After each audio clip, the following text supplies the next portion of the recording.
March 8th, 2020. Dear Diary, I wish that the Thrive Time Show would do a podcast where they would call actual members of the Thrive Nation. Because being an entrepreneur can be so isolating. I feel like oftentimes I am alone and no one else could relate to me. Like that time that everybody told me they were going to go streaking and I was the only one who actually did it. We're going streaking!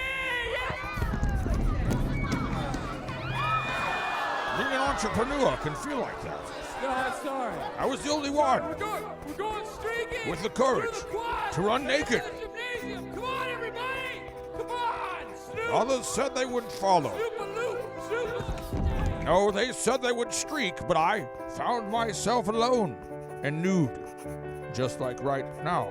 Where are my pants?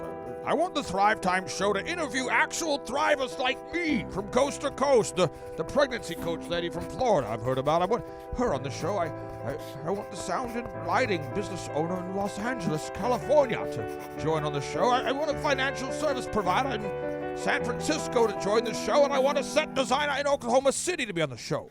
I want them to do a show where they actually call the Canadian accountant up there, Josh Spurl, and they interview him about what it's like to live in a country where they actually have implemented socialism. I want to have the Samson Sound and Lighting guy who's in Los Angeles. I want him to talk about how he landed his first deals. And I want to have a show that's recorded where the music that's played as I write in my journal is kind of a hip-hop beat, kind of a low-fidelity kind of a flow.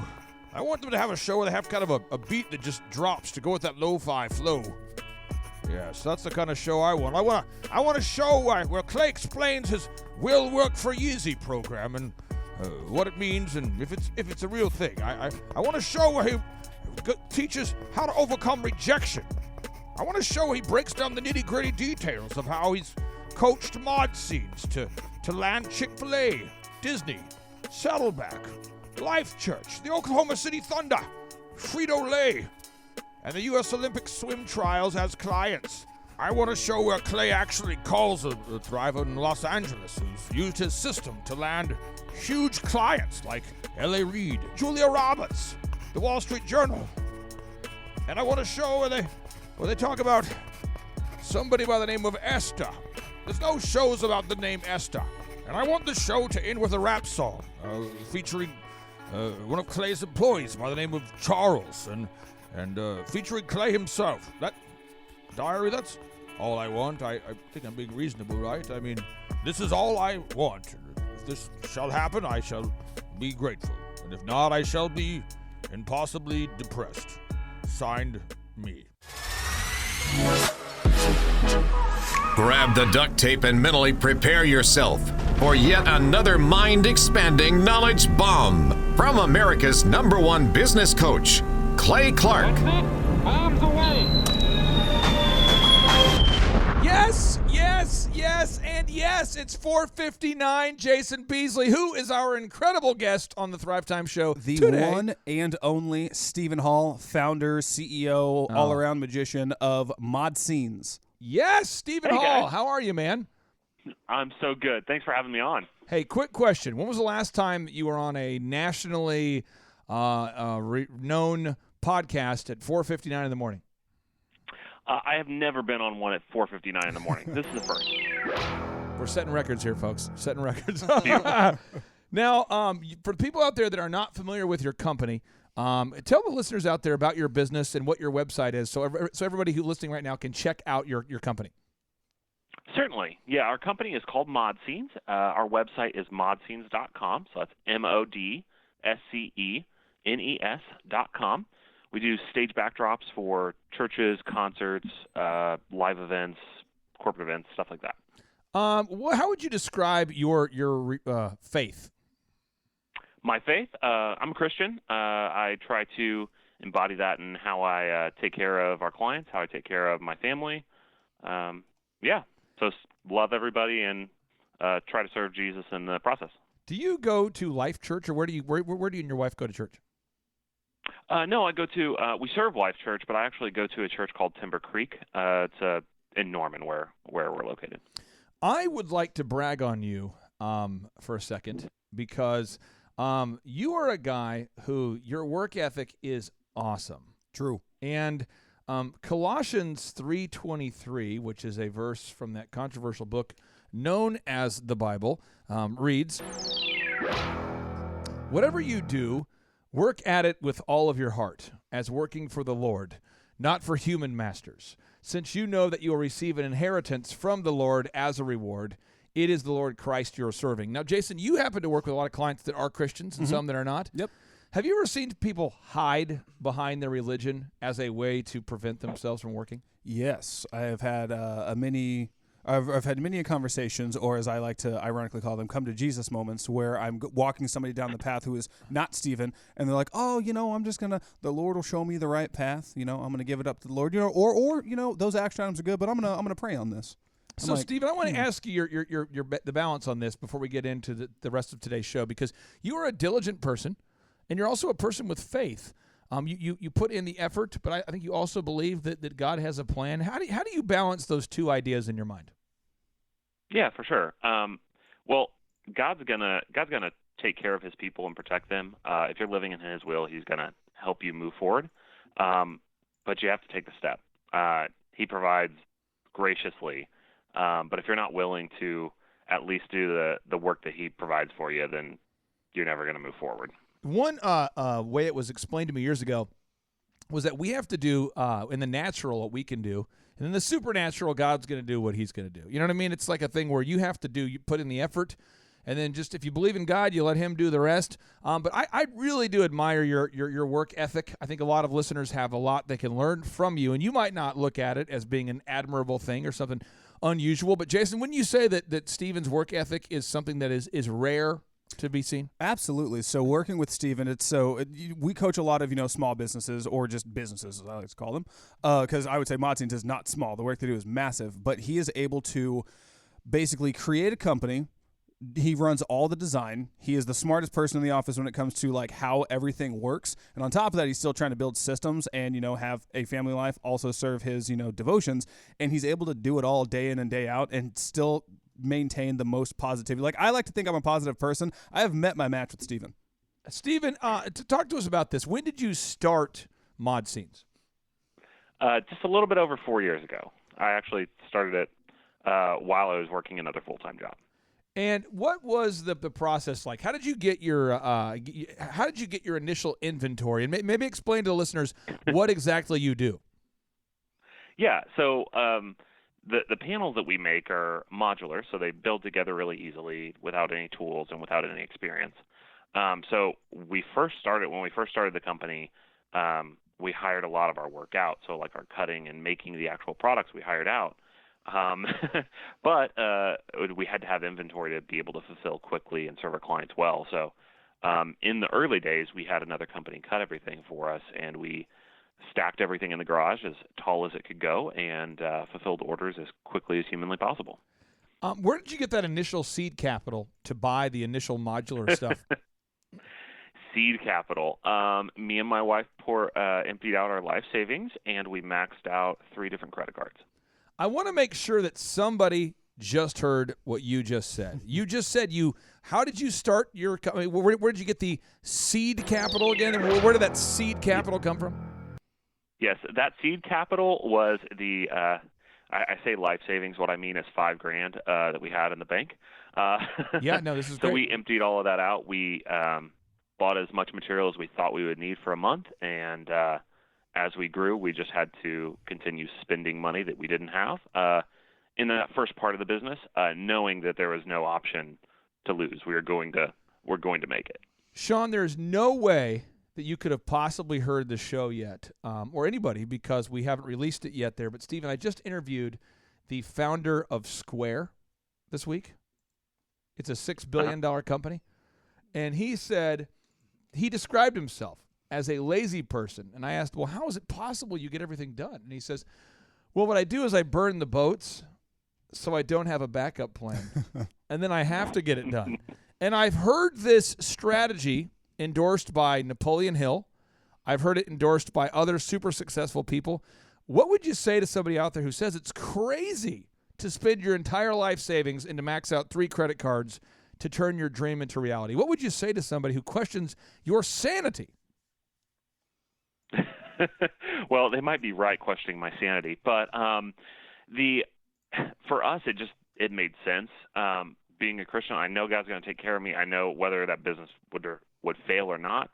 Realistically, pouring all of our money into it was the easy part. Like, we knew it was going to work.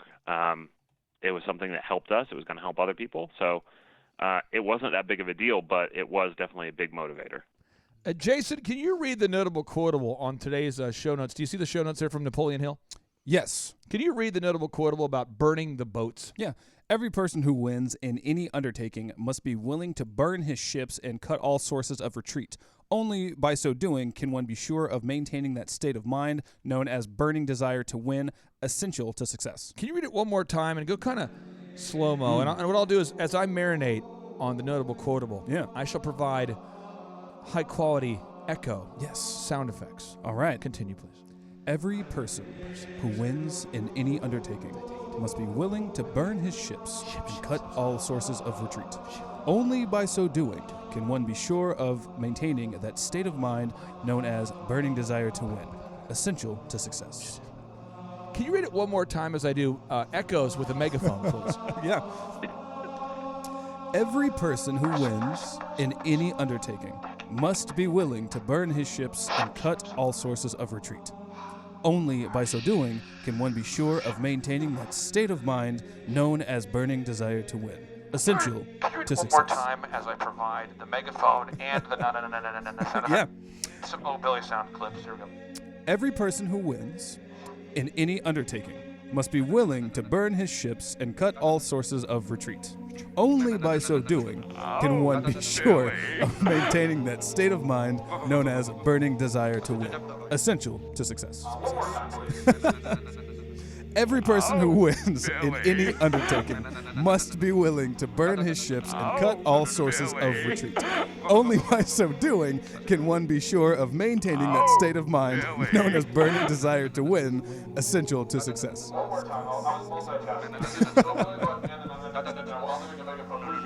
All right. Every person who wins in any undertaking must be willing to burn his ships and cut all sources of retreat. Only by so doing can one be sure of maintaining that state of mind known as burning desire to win. Essential to success. Smack 'em, yak 'em. Stephen, I think somebody out there is saying, you guys are nuts. True. Yeah. But when you start a company, I mean, how nice is it to work with a guy like Jason or a team of people like we have up here that actually believe in your vision? Oh, it's so good. I mean, even regardless of what you're doing, there's always going to be challenges. Yeah. But it's awesome to have match positivity, because as the leader of a business, you have to be willing to be positive in every interaction, whether that be with a client, a vendor, or your staff. You need to be able to be – you're the one setting the tone. So to be able to have somebody who can you can be real with, bounce stuff off of, and still encourage you and give you positivity it's awesome. How did you first hear about us here in the one-on-one business coaching that we provide?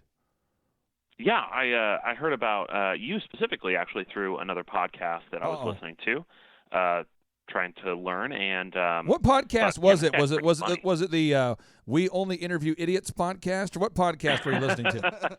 No, it was the church. It was a local guy in Tulsa. Oh, really? Church. It was a church resource podcast. They don't do it anymore, so I can't remember off the top of my head. The sheep one. It was about sheep, the shepherds. Yes, that's correct. Black sheep or something? Yeah, something like that, yeah. Oh, my gosh, that's crazy. That's crazy. That is wild. I did not know that. That is a fun fact. That right there is an incredible thing. So talk to us about the success you've had, because I think you've been working with us now for about a year, maybe a year and a half. How long have you been working with us? Yeah, about a year and a half. Okay, tell us about the successes you've had over the past year, because I know some of the clients you work with, you're not allowed to maybe share what you're doing for them, or maybe it's more secretive. Maybe some you're allowed to share, but share about some of the wins that you've been able to land over the last couple of years, and then maybe some of the names of the organizations that you've been able to pick up accounts with, because some of them are very, very impressive. Yeah, certainly. Yeah, one of the greatest things that whenever we first started with you guys is making a Dream 100 list. You know, we had a couple of people in mind that we wanted to serve. But we never had really wrote it down. So with that, we've been able to serve almost 30% of our Dream 100 list, which is just incredible. What? So some of the largest churches across the country. We had already been serving Life Church, but we started serving Gateway Church, Saddleback, Venture Church, a ton of different really great churches all across the country. And that's really my heart, is to serve churches. So that's been amazing to be able to serve all these churches, from really small churches to really large churches all across the country. For people that aren't aware, these are some of the largest churches on the planet. I mean, this is some really cool stuff. Continue, my friend. I just wanted to take a moment just to, because some people out there are listening who are not church attending people. When you mentioned like Saddleback, that's the guy who wrote The Purpose-Driven Life, right? Rick Warren's church? Correct. Yep. Oh, that Yep. is sick. That is. I'm like, do you guys have the coronavirus? Not That is yet. sick. Working on it. Okay, continue there, my friend. What other companies have you Yes. landed accounts with, or organizations? Yeah, so some of the ones that I can mention. So we got to work with Chick-fil-A, which was a really great win. That was awesome. Yes. We were with them for like over a week in Los Angeles doing a show, which was awesome. Do they allow we Chick-fil-A's got- in Los Angeles? No, they were doing like their sales meeting for their entire team. So I was actually at in Anaheim near Disney World, or Disneyland. They haven't banned Chick-fil-A yet in Los Angeles, you're saying? Not in Anaheim, maybe in Los Angeles. Was the Chick-fil-A The busy? chicken's so good though. Are Chick-fil-A's busy in gosh. California? Are they busy over there? Have you seen them? I mean, Chick-fil-A's are busy everywhere. Okay. It's not Oklahoma level busy, but they're busy for sure. Okay, continue, my friend. I'm sorry. I just want to. I get No, excited. you're with these good, companies. you're good. Yeah. Okay, so a couple other great people we've got to work with. We've got to work with Oklahoma City Thunder. Oh wow. We've got to work with. Sorry, go ahead. We've got to work with Disney. So they're just a little company that does a few things here and there. You work Frito Lay. We just did a large stage design for them. Wait a minute. You said you're working Yeah. with Disney? Yeah. Yes. For the mouse. This is, again, I want to encourage somebody out there. Somebody out there's got to get this idea. You might say, Clay, you have achieved success. Why would you possibly get up at 5 in the morning, or in this case, 3:30 in the morning? And today is what day, Sean? What happened to the calendar today? Oh, it is Spring Forward Day on the calendar. Which we lose means an hour. my wife and I are in the hot tub celebrating we're building a road. We just bought 40 acres where we're building Camp Clark and Chicken Palace Part 2. And we're out there celebrating. There's a beautiful road. The building's being constructed, and we're just out there having a good time. And it occurs to me, oh no, tomorrow morning we have an interview to do early with Steven at 5:13, which is actually 4:13 because of the time change. So I do the hustle. So I run into the house and I look at the calendar and I go, 009. Sean, your client Yeah. is we're interviewing your client at 4 in the morning. Yeah. Which was actually 3 in the morning. Yeah. And so it occurred to me, oh no, I should have gone to bed 3 hours ago. Yeah. So here we are. And you might say, why in the world would you guys do this show? It is not a job for me. And I believe that for all three of us. The word vocation means a calling. And when you help somebody, Jason, how great does it feel when you're able to work with a guy like Steven and you're able to see him have success and you know he's a good guy? Oh, it feels amazing, and it makes it so easy to get up in the morning. Like, I was pumped. Like, I know that we were recording. I wasn't quite sure who our first guest was. I haven't worked with Sean's clients ever. But I was like, oh, man, no offense to John, but 5 o'clock can't come any sooner. Like, it was awesome. But, like, I get up every single day. I don't go to work anymore. I just talk with awesome people and try to help them get to their goals, and that just makes me feel fantastic. So, Steven, can we talk about what is the Dream 100? I would like for you to teach our listeners from your perspective what the Dream 100 is, because I know Sean and Jason attempt to teach this to their clients all the time. And last year, our average client grew by 104%, but our average would have been 200% if we were able to do a better job teaching all of our clients faster. So can you explain to the listeners out there, what is the Dream 100 system? Yeah, certainly. So the Dream 100, at least the way that we've used it, has been kind of a to-do list for me, honestly. So these are clients that are our most ideal and likely buyers. For us, since we work in the church market, it's large churches or influential churches that we want to help because our goal is to serve them. So we want to get in front of them, serve them. Even some of those times it's been for free to start that relationship. So that Dream 100 is the 100 people that would completely change your business if you're able to serve them. And it has been able to serve those clients for us. Think about this for a second. If you're out there today, I just want to make sure you get this idea. There's a book. It's a book with a red cover. It's called The Ultimate Sales Machine, and it's written by Chet Holmes. And that book was written by, again, Chet Holmes, who unfortunately has passed away. But that book is an incredible book. And if you will get the book, The Ultimate Sales Machine, buy it now. Buy it now while you're thinking about it. Pick it up right now. Buy the book, The Ultimate Sales Machine by Chet Holmes. And when you open up that book, he talks about a lot of the things. But one thing he says in the book is he talks about this thing called the Dream 100. Now, this right here is a really cool thing. Have you read Tim Tebow's books there, Stephen? I haven't, no. Do you like Tim Tebow? I'm not really super big on sports ball, but he seems like a nice guy. Do you like Jensen Franklin? Maybe. I haven't heard of him. I am really striking out here. I'm really Sorry. Do you like Other Humans? I do like Other Humans. Yes, I knew it. Yes. Yes. Okay. I'm trying to build some common union here, but there's a lady who I had read about many years ago, and we'll give her the nickname Esther because that's her name is Esther. And Esther is going to hear this show here. I'm going to send this to Esther here as soon as we get off today. Now, Esther is a lady who started an agency. It's a literary agency. And I put her on a list because I knew that she would be the right person to work with us to get our message out to a broader audience. And she represents or has represented Tim Tebow and Jensen Franklin and other huge people in the literary space. And so, Jason, she's coming to town, not this Monday, but the next Monday. And she's a big deal. I mean, people know who she is. She represents huge authors. Again, people like Tim Tebow, people like Miles McPherson, people like Case Keenum. I mean, big name people. And again, but you have to start by putting their name on a list, and then you have to reach out to them. And how scary is it, Stephen, when you start to make the list? Was it scary to make the list? Did you make the list on a spreadsheet? How did you make your list? Yeah, we made it on a spreadsheet. That way we could mark off as we talk to people, and at least every step of the process until we start serving them, we marked. Making the list is not scary. Calling through the list 100 times is scary. Making sure to follow up the 40th time, even if you received a no, is the scary part.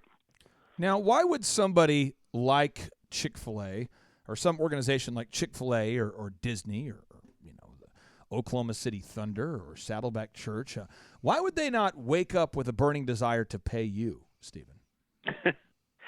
They've got much bigger fish to fry, or in their case, chicken. Think about this for a second, though. I think somebody out there, Sean, I'm sure you've seen this, they think because they've built it, people will come. Those people are Kevin Costner. Yeah, have you seen, Stephen, have you met these people before who believe that because they've built it, people will come? Oh, yeah, for sure. And whenever we first started, I thought that too. But that's just not how it works. Even if we're here to help, it doesn't mean that people are looking for us. A lot of times we have to let them know we exist. Sean, have you ever seen this before? We're really nice people who are well-intentioned, who have a great thing, and they believe that if they make it, people will come. Have you seen this before? Yeah. It's entrepreneurship is not really taught, even at the universities where they supposedly teach it. It's not really taught, and it's an entrepreneurial principle that people aren't going to come. I'm going to cue up the worst line in the history of the world. I'm going to cue up the scene from a movie that has killed more dreams than any scene in a movie ever. I'm going to cue up a scene from a movie. Jason, this is so bad. Stephen, this scene is so gratuitous, so cancerous, so negative, so soul-sucking. I feel like we have to filter the audio. I'm going to cue up the scene from The Field of Dreams, where they say, if you build it, he will come. Let me cue it up real quick here. This right here is killing dreams all across this country. People are watching this scene going, if I build it, people will come. Did the Thunder call you randomly there, Steven? Did they just wake up and call you? Oh, no. Nope. Did Disney randomly They were wake chased up? down. Did Disney call you? No, we called them about 80 times, though. Did the Thunder call you randomly? Unfortunately, no. You're telling me that the Chick-fil-A did not call you randomly? No, we met them through another company, and again, it was one of those things that we chased them down.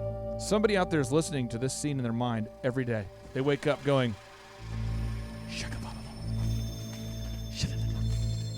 if I build it, they will come. Because Kevin Costner walked. There it is. Because Kevin Costner walked through the corn while talking to a dead baseball player in Iowa in a fictitious movie. But if I say it, Hey, Annie! there he is. There's Kevin Annie, Costner. what was that? What was what? That was Satan talking to you, Kevin. That voice just now. What was it? That was Satan talking to you, killing your dreams. Ironically, in the movie Field of Dreams.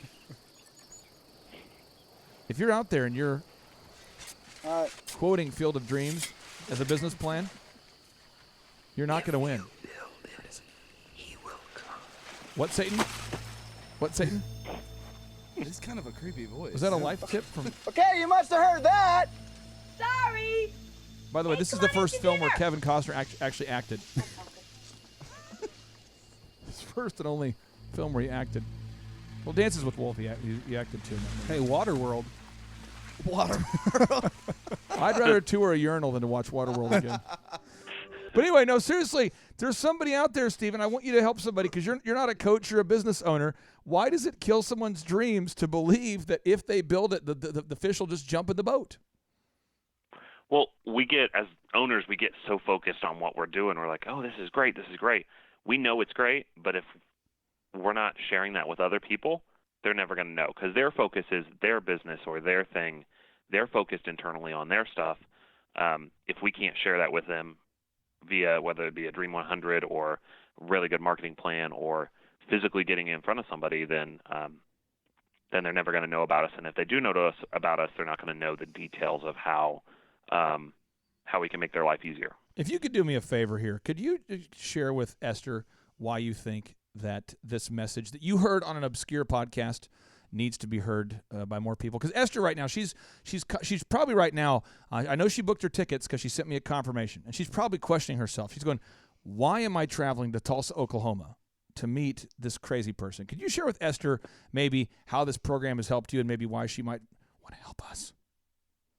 Oh, my gosh, for sure. I'd be happy to. Sure. Yeah, I mean, working with Clay and the Thrive Time team, everyone has just been incredible. Clay absolutely loves people, and he loves helping people who are willing to do the work and be diligent. I know lots of business owners that would really benefit from being under his influence, learning about the things that he's teaching. And for you, Esther, it would be amazing to be able to represent somebody of such high quality and character. Oh, Esther, hopefully you heard that right there. And I don't want this to be a passive-aggressive show. I want this to be an aggressive show. Now, Sean, you work with a lot of clients that are you've tried to teach the Dream 100 system to them. Yeah. Some take it easier. Mm-hmm. But Steven is here to help us soften the meat a little bit. Mm-hmm. What questions would you have for Steven about implementing the Dream 100? Because, again, many people have picked up a copy of The Ultimate Sales Machine by Chet Holmes. And they've read the passage where he says you need to create a Dream 100 list. Mm-hmm. And he says the best buyers buy more. They buy faster. And they buy more often than other buyers. They are your ideal clients. Have a special effort, Dream 100, dedicated to just these Dream 100, to just these Dream clients. Steven mentioned he was willing to do work for free to pick up these accounts. Mm-hmm. What questions would you have, Sean, for Steven? Because he is just knocking it out of the park. Yeah, well, you mentioned earlier, Steven, that the hard part for you was actually calling them after they'd already given you rejections, maybe for the 40th or I think you said 80th time on Disney. You know, how did you, maybe it was the help of your coach, but how did you kind of get through that rejection? For me, I hate rejection. So I just kind of have to trick myself into it. So what I'll do is I'll go, I like Mountain Dew, so I'll go get a Mountain Dew. And I'm like, okay, I can have this after I've gone through and called these particular people I need to call today. I love it. This is huge. Jason, you have a hot question. Yeah, so just kind of going back to the whole rejection thing, I don't know if we're allowed to say the name, but Steven did work with a company that is pretty colossal, starts with an A, but he pursued them for, Steven, correct me if I'm wrong, but it was like a year and a half. Was it? Yes, very much. Yeah, they're a very large e-commerce company. You could probably guess who they are. Now, I can't think of any big online commerce companies that start with an A.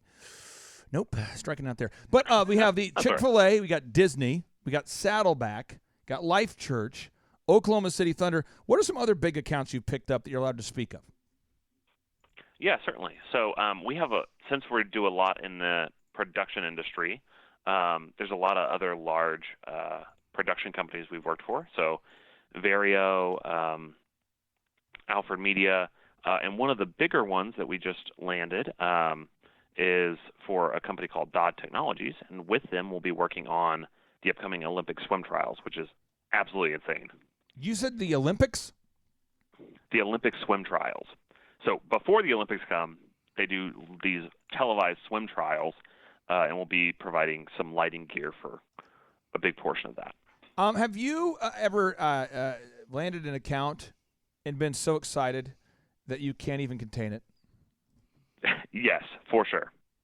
I cannot explain to the listeners out there what it feels like to make a Dream 100 list and then to actually meet your Esther, the person who will meet not this Monday, but the next Monday. Mm-hmm. I can't explain to you how exciting it is to land your Disney. I can't explain to you how fired up I was when I interviewed the founder of Square, who his people actually reached out to us to be on the show. I can't explain to you how exciting it is to literally open my calendar every day and to have it's like Christmas every day. I open my calendar every day and I go, "Oh my gosh, who are we interviewing today? What big guest are we having today?" It's so fun to interview Seth Godin and John Maxwell, and it's so fun to see guys like you, Steven, to turn your dreams into reality. What advice would you give for the listeners out there that maybe have heard about the Dream 100 for the first time, but they're a little bit hesitant about reaching out to their list because of the rejection? What would you say to them? The worst thing that's going to happen is that you're going to not call them. Because honestly, if you call them and you're genuine in how you want to help them, at some point it's going to work out. It may not be the first call, it may be the 40th call.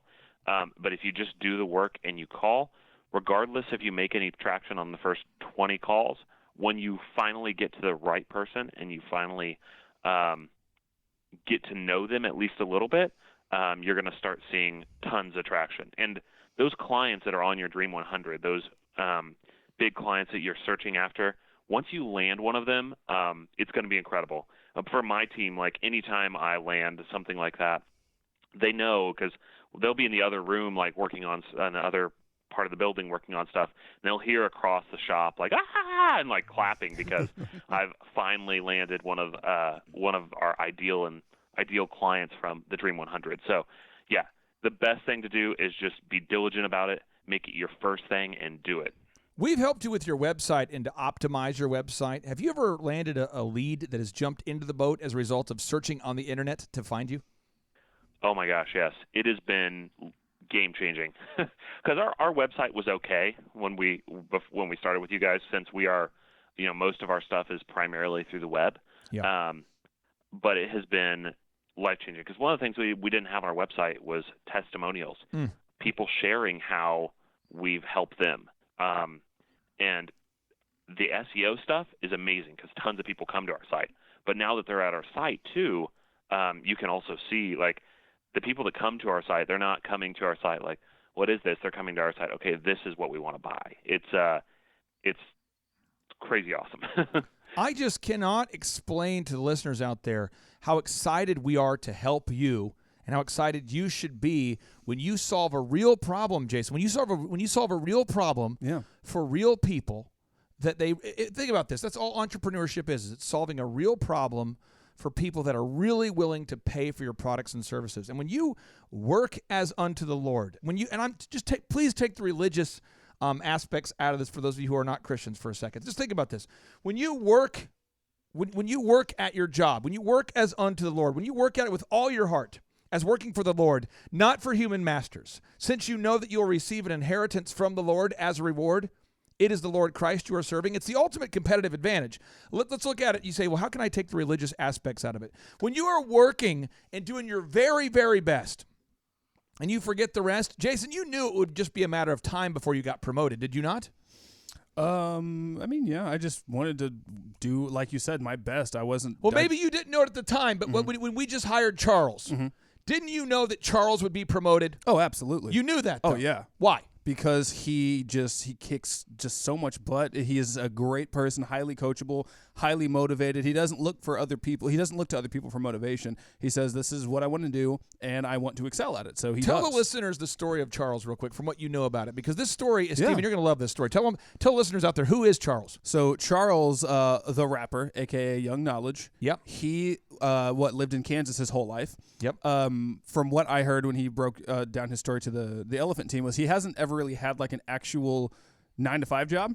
And somehow he ended up finding you. He found your job post. He did a ton of research, and he just thought to himself, I have to work for that guy. So he drove 5 hours from Kansas City. 5 hours for the job interview. Yep.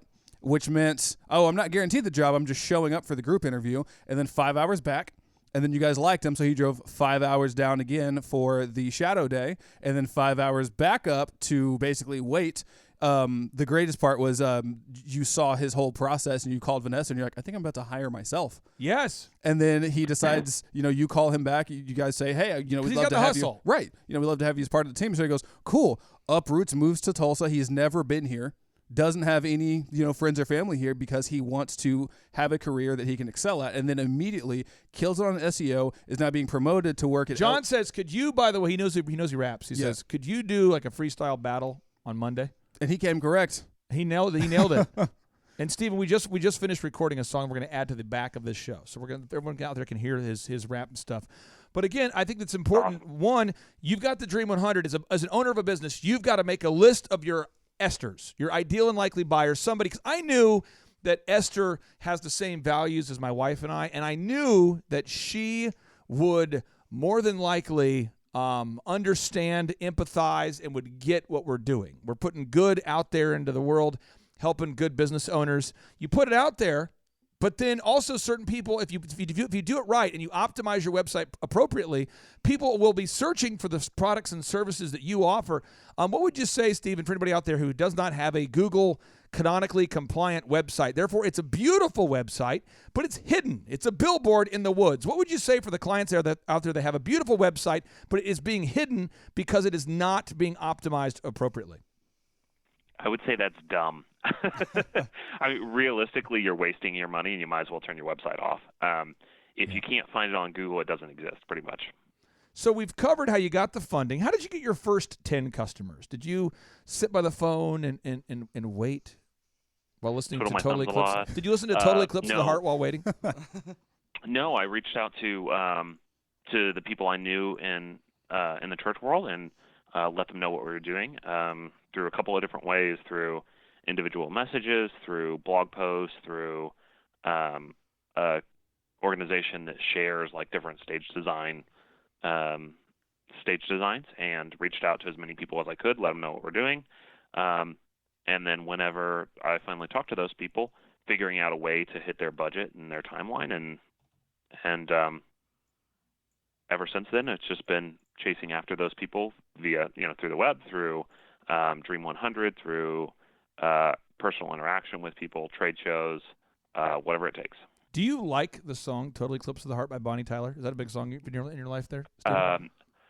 I don't always listen to it when I'm trying to get myself to sleep, but maybe once in a while.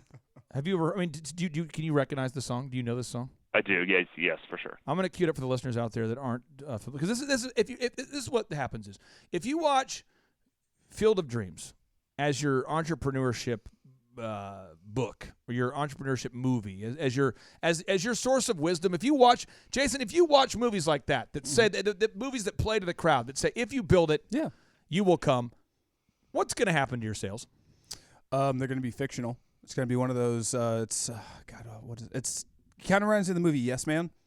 People watch that movie that is a comedy that plays off of the fact that people spend tens of thousands of dollars to have some barefoot man yell at them. But if you're quoting it as your source of wisdom, that's a problem. It's a huge problem. That's a problem. And I think a lot of people out there are listening to Total Eclipse of the Heart. Every time they get rejected, Stephen, instead of moving on quickly, they queue up Total Eclipse of the Heart. And they kind of cry themselves through the song. Hey, man, I told you that in confidence. But, Stephen, seriously, what would you say to somebody out there who every time they get rejected, they queue up this song, they crack open a bottle of wine, and their game plan is just to sort of sip on that wine as they lament about their most recent rejection? What would you say to them? Oh, yeah, you got to get away from that. The second you get rejected, that needs to be your fuel to start the next call. When you get rejected, you got to go, oh, well, that's great. The next one's going to be a win, and tell yourself that every single time. But what if you got rejected personally? Like it was a real intense rejection. Have you ever got a really intense rejection there, Stephen? I have. Cry a little bit on the inside while you're dialing the next number. Have you ever had somebody send you a harsh all-caps email telling you, don't ever call me again, sucker? I have. I emailed them back, thank you very much, and move on to the next one. Recently, I got rejected by a big-time musician. He's a comedian. And the email said, I am not interested in being your show. And they hit send. And then 2 seconds later, another email comes in. And it says, the reason why I'm not interested is that I'm not interested in you.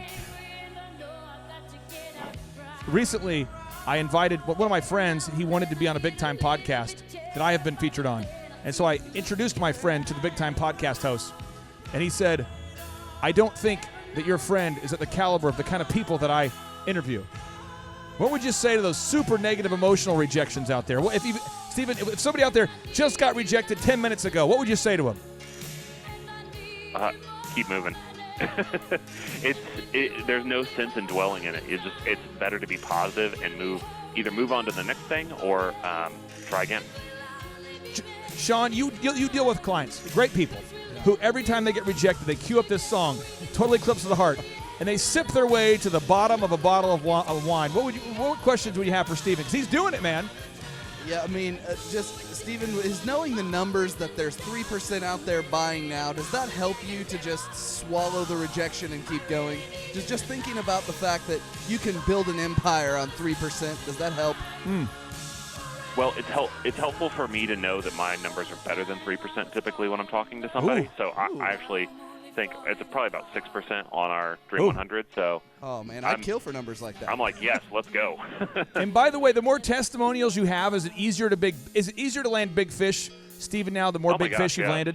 Yeah, people are like, oh, hey, I read your thing that Disney said, or I read your thing that Chick-fil-A said, and they're sold before I even talk to them, and then once they experience our customer service, they're doubly sold. Yeah.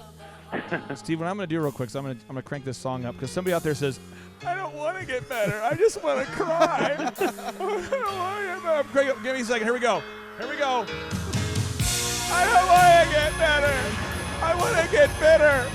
I don't want to close deals. I just want to get 4 regrettable Happy Meals at 2 a.m. You're only serving breakfast? No, I want a Happy Meal. I want ice cream.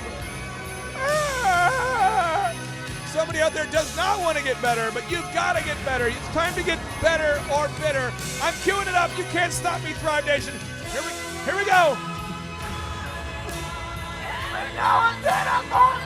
Get out your megaphones, Thrive Nation. Here we go.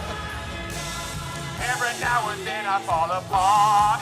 And I need you now, tonight. Come on, everybody. And I need you more than ever. Get your cowbells out. Hold me tight. Come on, now. We're holding on together. Come on now. Come on, Thrive Nation. Get those cowbells out. Let's do it.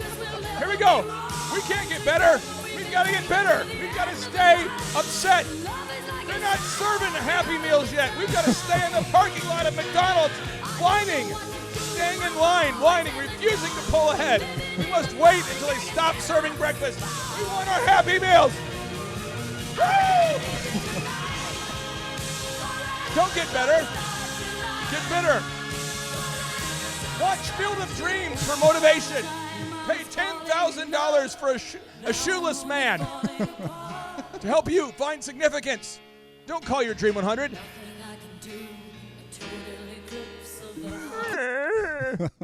Steven, I'm sure you've tried to share your success with other people. Have you ever had somebody who's asked you how you've done it, and you tell them, they go, "It must be nice." Have you ever heard that? It must be nice. Oh, yeah. More than a few times. I have found that certain people want to get bitter. They don't want to get better. Why is that? I wish I had an answer to that, because it's a lot better to get better than get bitter. And it's not only in business, it's also in life. Like, people who aren't successful, they don't want to get better. They just want to stay where they're hurt, where if they would move forward, it would change their lives. Now, this is my theory to the podcast, and somebody out there is not going to like my theory, but that's okay. I put out each podcast like a message in a bottle. I throw it into the ocean, and I say, "Ocean, there you go." And I believe that a lot of times I put out a show, and nobody will have their lives improved at all. And they go, "Clay, this is a depressing show." No, I put it out there, but then once a day, on average right now, once a day, we have people. We have hundreds of people that reach out every week. But once a day, somebody says, "You know that show you did 5 years ago, the one where you talked about your dad dying of Lou Gehrig's?" And I say, "Nope." I go, "You know the show where you really got into it, where you were talking about your best friend dying in a car accident and how you overcame it?" And I go, "Nope." "Do you remember the show you did back in the day?" And I said, there's so many shows. We have over 2,000 shows. But they say, "That show changed my life and it got me open to being coachable and approachable. And I've been listening to your show for a year. And now I am here at your conference." Jason, you've heard this story a lot. People show up at the conference and you go, "How'd you hear about us?" They say, "I've been listening to your show for a year." Oh, yeah. That's a magical thing, and that's why we put out this show. Steven, how long had you listened to the show or listened to shows before you reached out to us? Before, probably 6 months, at least a few months. It was definitely one of those things. It's like hearing your show is like, "Hey, this is my tribe. These are my people." Like, they actually are not scared of working. It's amazing how many people are scared of doing the work that's necessary. It's easier for me. It would be easier for me, and Jason, you know this. It'd be easier. You know we could do this. It'd be easier for me to spend 90% of my work week working out physically and to sell people get-rich-quick schemes. Oh, yeah. If I spent 90% of my week working out, that's all I did is physically worked out all day, and I sold people get-rich-quick schemes, why is that an easy sell, Jason? Well, because people want what's how do I want to phrase this? They want what's attractive and what seems easy. So, like, if you put Charles Kola, like, you could have him run a pyramid scheme because people are like, "Oh, I want to look like that. That's amazing." But they don't necessarily want to put the work in. They just want it. That's why I admire a guy like Craig Rochelle, who puts in the work physically, but then also puts in the work spiritually. Oh, yeah. And gives people, and he puts in the work intellectually, and he gives you the truth in a good package. Right. But Sean, you've been to conferences, I'm sure I'm not asking you to mention specific names, where it's very easy to sell people the dream of getting rich quick, is it not? There's a whole business behind it. Yeah, it's a whole How long did it take you to be around us, Sean, working in the office before you realized that was not my intention? Well, I came to the conference and I saw your conference, and I'd been to several other different ones, and I could just tell immediately by your presentation style, by the lack of upsell, by the really hard truths you were willing to just tell people. It was different. Sean, you remember the first time that you saw me fire a client? You ever heard, or the first time you heard about this? Yeah, I was in a coach's meeting, and I'm not asking for the specific details of the Right. client, but what were you thinking when you saw that we actually fired a client? well, I was proud to be associated with an organization that does what we do and yet is willing to fire people who won't take action. Why do you think, Stephen, why do you think we fire clients in your mind? Why do you think we fire clients that just won't do the work but are willing to just pay a fee? Because you don't want your life to run like that. We're the same way. We don't want drama in what we do, so we get rid of it. That's it right there. Now, again, I encourage you to think about this today. What is your motive?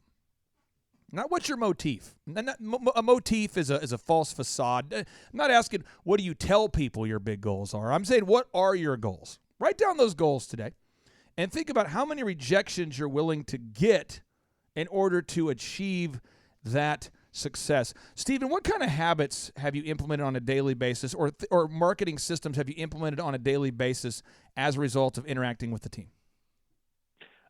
So there's a lot of habits that I've done. One of them is I've started getting up at 3 in the morning. Oh, Shonda. And it's amazing how much stuff you can get done before anybody else wakes up. It is life-changing. It is. So also we've changed how we do our trade show stuff. We did a good job of it, but we do a much better job of it now, following up, making sure that what we do is incredible so that people come and see us regardless of how small or big our booth is. So is that helpful? This is great. Now, I want to ask you this. How do you maintain such great relationships with your clients? Because we've worked with a lot of clients, and I've helped many people, at this point, thousands of people, to land huge accounts. But what you're doing is you're keeping the account, you're wowing the account, and it's leading to more accounts. How do you do it? Yeah, diligence. I mean, every single order we double check. We make sure that everything that the client is getting is exactly what they ordered. We go above and beyond every time. So if the order's 50 panels, we send 51. We make sure that everything we're doing is to serve God as opposed to serve humans. And additionally, then we make sure that they're happy. We follow up. And if they're not, we're willing to make it right, whatever it takes. There's a Bible verse, Proverbs 13:4, that reads, "A sluggard's appetite is never filled, but the desires of the diligent are fully satisfied." There's a lot of people that are sluggards, and they want success, but they're not willing to put in the work for it. And I know that the people who listen to this show are people that actually are implementers of what they're learning. And they want to know, well, what are some books that you've read, Stephen, that you might recommend to the listeners out there? Some books that you've read that you think would help the listeners out there? Yeah, certainly. There's a few. The Power of Moments by Chip and Dan Heath. That one is incredible. They go through so many details on how you can wow your customers and how you can really create something that's more than just a transaction.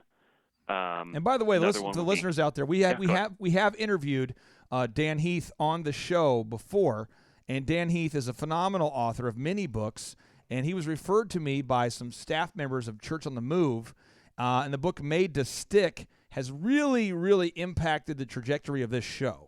The pithy headlines and the quips and some of the things we do, those are intentional. But The Power of Moments by Chip and Dan Heath is a powerful book that I would recommend everybody out there to implement and to create, because it helps you create these magical moments with your new clients or your potential clients. It's powerful. And when you create a memory with somebody, they remember it. What? When you create a memory with somebody, they remember it. What's the next book you'd recommend for all the listeners? Yeah, another great one is Giving It All Away by David Green. It's a really great one, especially for me as a Christian. Like, I want my business to be more than just, again, transactions. I want it to be serving churches and helping people. And so he has a lot of really good practical things in that. And a lot of really good information about how he grew Hobby Lobby into what it is. Now, real quick, when you say give it away, I want to make sure the listeners out there, some of the listeners are saying, oh, I know the soundtrack to that book. Let me cue it up here. Let me cue up the soundtrack. This is what they're thinking. Yes. Oh! Are you referring to Give It Away now by Red Hot Chili Peppers? Exactly. That's exactly what I was talking about. You know how many times Anthony Kiedis has won the award for the worst lyrics? Give it away now. Give it away, give it away, give it away. No, that's not it. This is David Green from Hobby Lobby, and he's the founder of Hobby Lobby. How did you first discover his books? Actually, a good friend of mine at our church gave me the book. He's another business leader, so it was a really great read. A great song that fits in with that book it's a great song. This is a song by William McDowell. Have you heard this song before? I don't think so. Oh, well, you're going to have to listen to it now. I'm going to keep you on this show. You got to hear this song. This is great. Give myself away.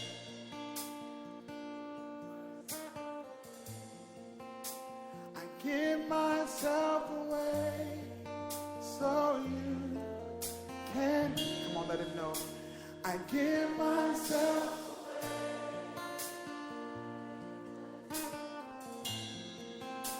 I give myself away so you can. We're going to verse 1. Here we go.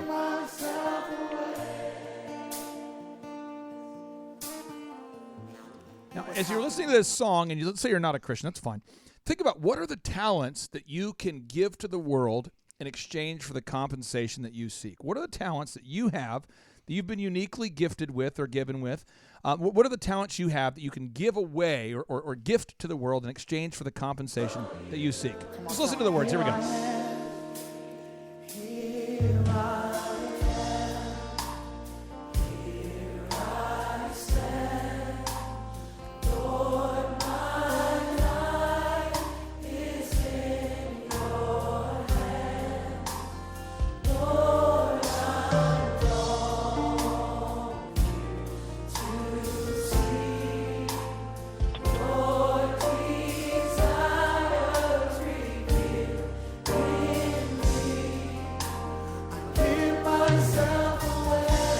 Explain what you mean to give yourself away, because you definitely are making a profit.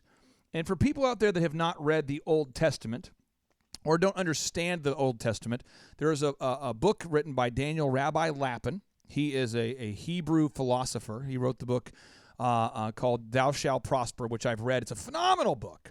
But in the book, he explains that in the original Hebrew language that the word work meant worship. The word worship means work, and the word work means worship. They're the same thing. And he explains that the word profit in the Old Testament actually means a certificate of appreciation.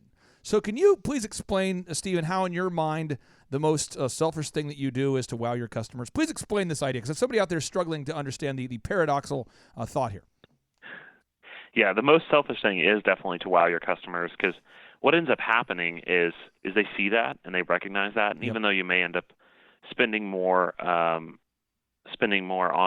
per transaction, you develop a relationship with them where they really truly love what you do and love your heart in what you do, and it turns into repeat business, and it turns into them referring. When they're wowed, they want to tell everybody about you. So it's selfish, but realistically, like, it's what we're called to do. At least as Christians, we're called to love each other, and so, but through business, that's one way you can do it, is by wowing the people that you serve. Now, you had one more book recommendation for all the listeners, a book that's really impacted you. Tell us about this next book. Yeah, it's Eat More Chicken by Truett Cathy. There's one really, really hilarious excerpt in the book where he talks about, at one point, one of their restaurants caught fire near the end of the week, and one of his staff came up to him and asked, okay, should I file for unemployment? He said, nope, we'll be open on Monday. So over the entire weekend, they redid the entire interior of the restaurant to reopen. And there's a lot of really good stuff like that there, where it just shows the grit and determination that it takes to be able to lead a business and to keep moving forward. What does the future hold for your company? What do you see as the future of the next 18 months? So we're going to keep growing. My goal is to double the business again in the next 12 months. We're going to start doing even more 3D molded stuff. So we've done a little bit of that, but we're doing a lot more. Super cool. Which will help us. Yeah, which is awesome. It'll help us to get into larger accounts and to continue serving the accounts we have even better. It's going to make our our costs a little bit cheaper, and we can make cooler things that are going to grow our business. We're going to do a lot more with our DMX hoists, which if you guys haven't seen them, you should check them out on our site. They're incredible. I keep trying to get him to brand, like do a collaboration with the DMX, but he keeps shooting me down. I don't understand. Steven, do you know who DMX is? Are you into DMX? I do know who DMX is, yeah. Let me cue up DMX, because I want to make sure that this is not the lighting you're referring to. Let me cue it up. Is this the lighting company you're referring to? Is this DMX? Is this the right one? It is not. Oh, no. my bad. Let me play a little bit more, just in case you're not aware. I'll make sure you're not confused. Woo! Y'all gonna make me lose my mind. Are you sure? Are you sure still? You sure? I'm at least 8% sure. At Okay. least 8%. Okay. Now, so again, so you have a big vision for this year. I want to give you a song. Can I give you an audio gift? It's free, but I'll give it to you. I'd love it. William Murphy, this song called It's Working by William Murphy. That's the guy we heard singing earlier. This song, I'll play this for the listeners out there because this is going to be your season. You've been sowing a lot of seeds, but this is the year of some serious harvests for you. And if you're out there listening right now and you're at the beginning, if you're at the seed sowing portion of this process, it's not going to feel great necessarily hearing about somebody else who's reaping a harvest, but you are reaping a harvest right now. And I dedicate this song from me to you. Here we go. For grace, for favor, this is my season to reap what I have sown. But it's not about luck. I mean, you've been Dream 100ing for a long time. Wowing customers. For grace. Oh, yeah. For favor. Yeah. This is my season to reap what I have sown. Yo, listen at this. See, I haven't been perfect. You don't have to be perfect. But I sure been faithful. But you got to be faithful, consistent. God's got a purpose. Yep. Yes. And I know He's able. I've got a seed in the ground that He's blessing. No more stressing. I've got a seed in the ground. Now I'm knowing and it's showing. I see for grace, for faith. Now, grace means the ability to recognize that you're not perfect and other people aren't either. Mod Scenes is certainly not perfect. How do you handle situations where you occasionally make a mistake? How do you do that? Yeah, we do our best to make it right.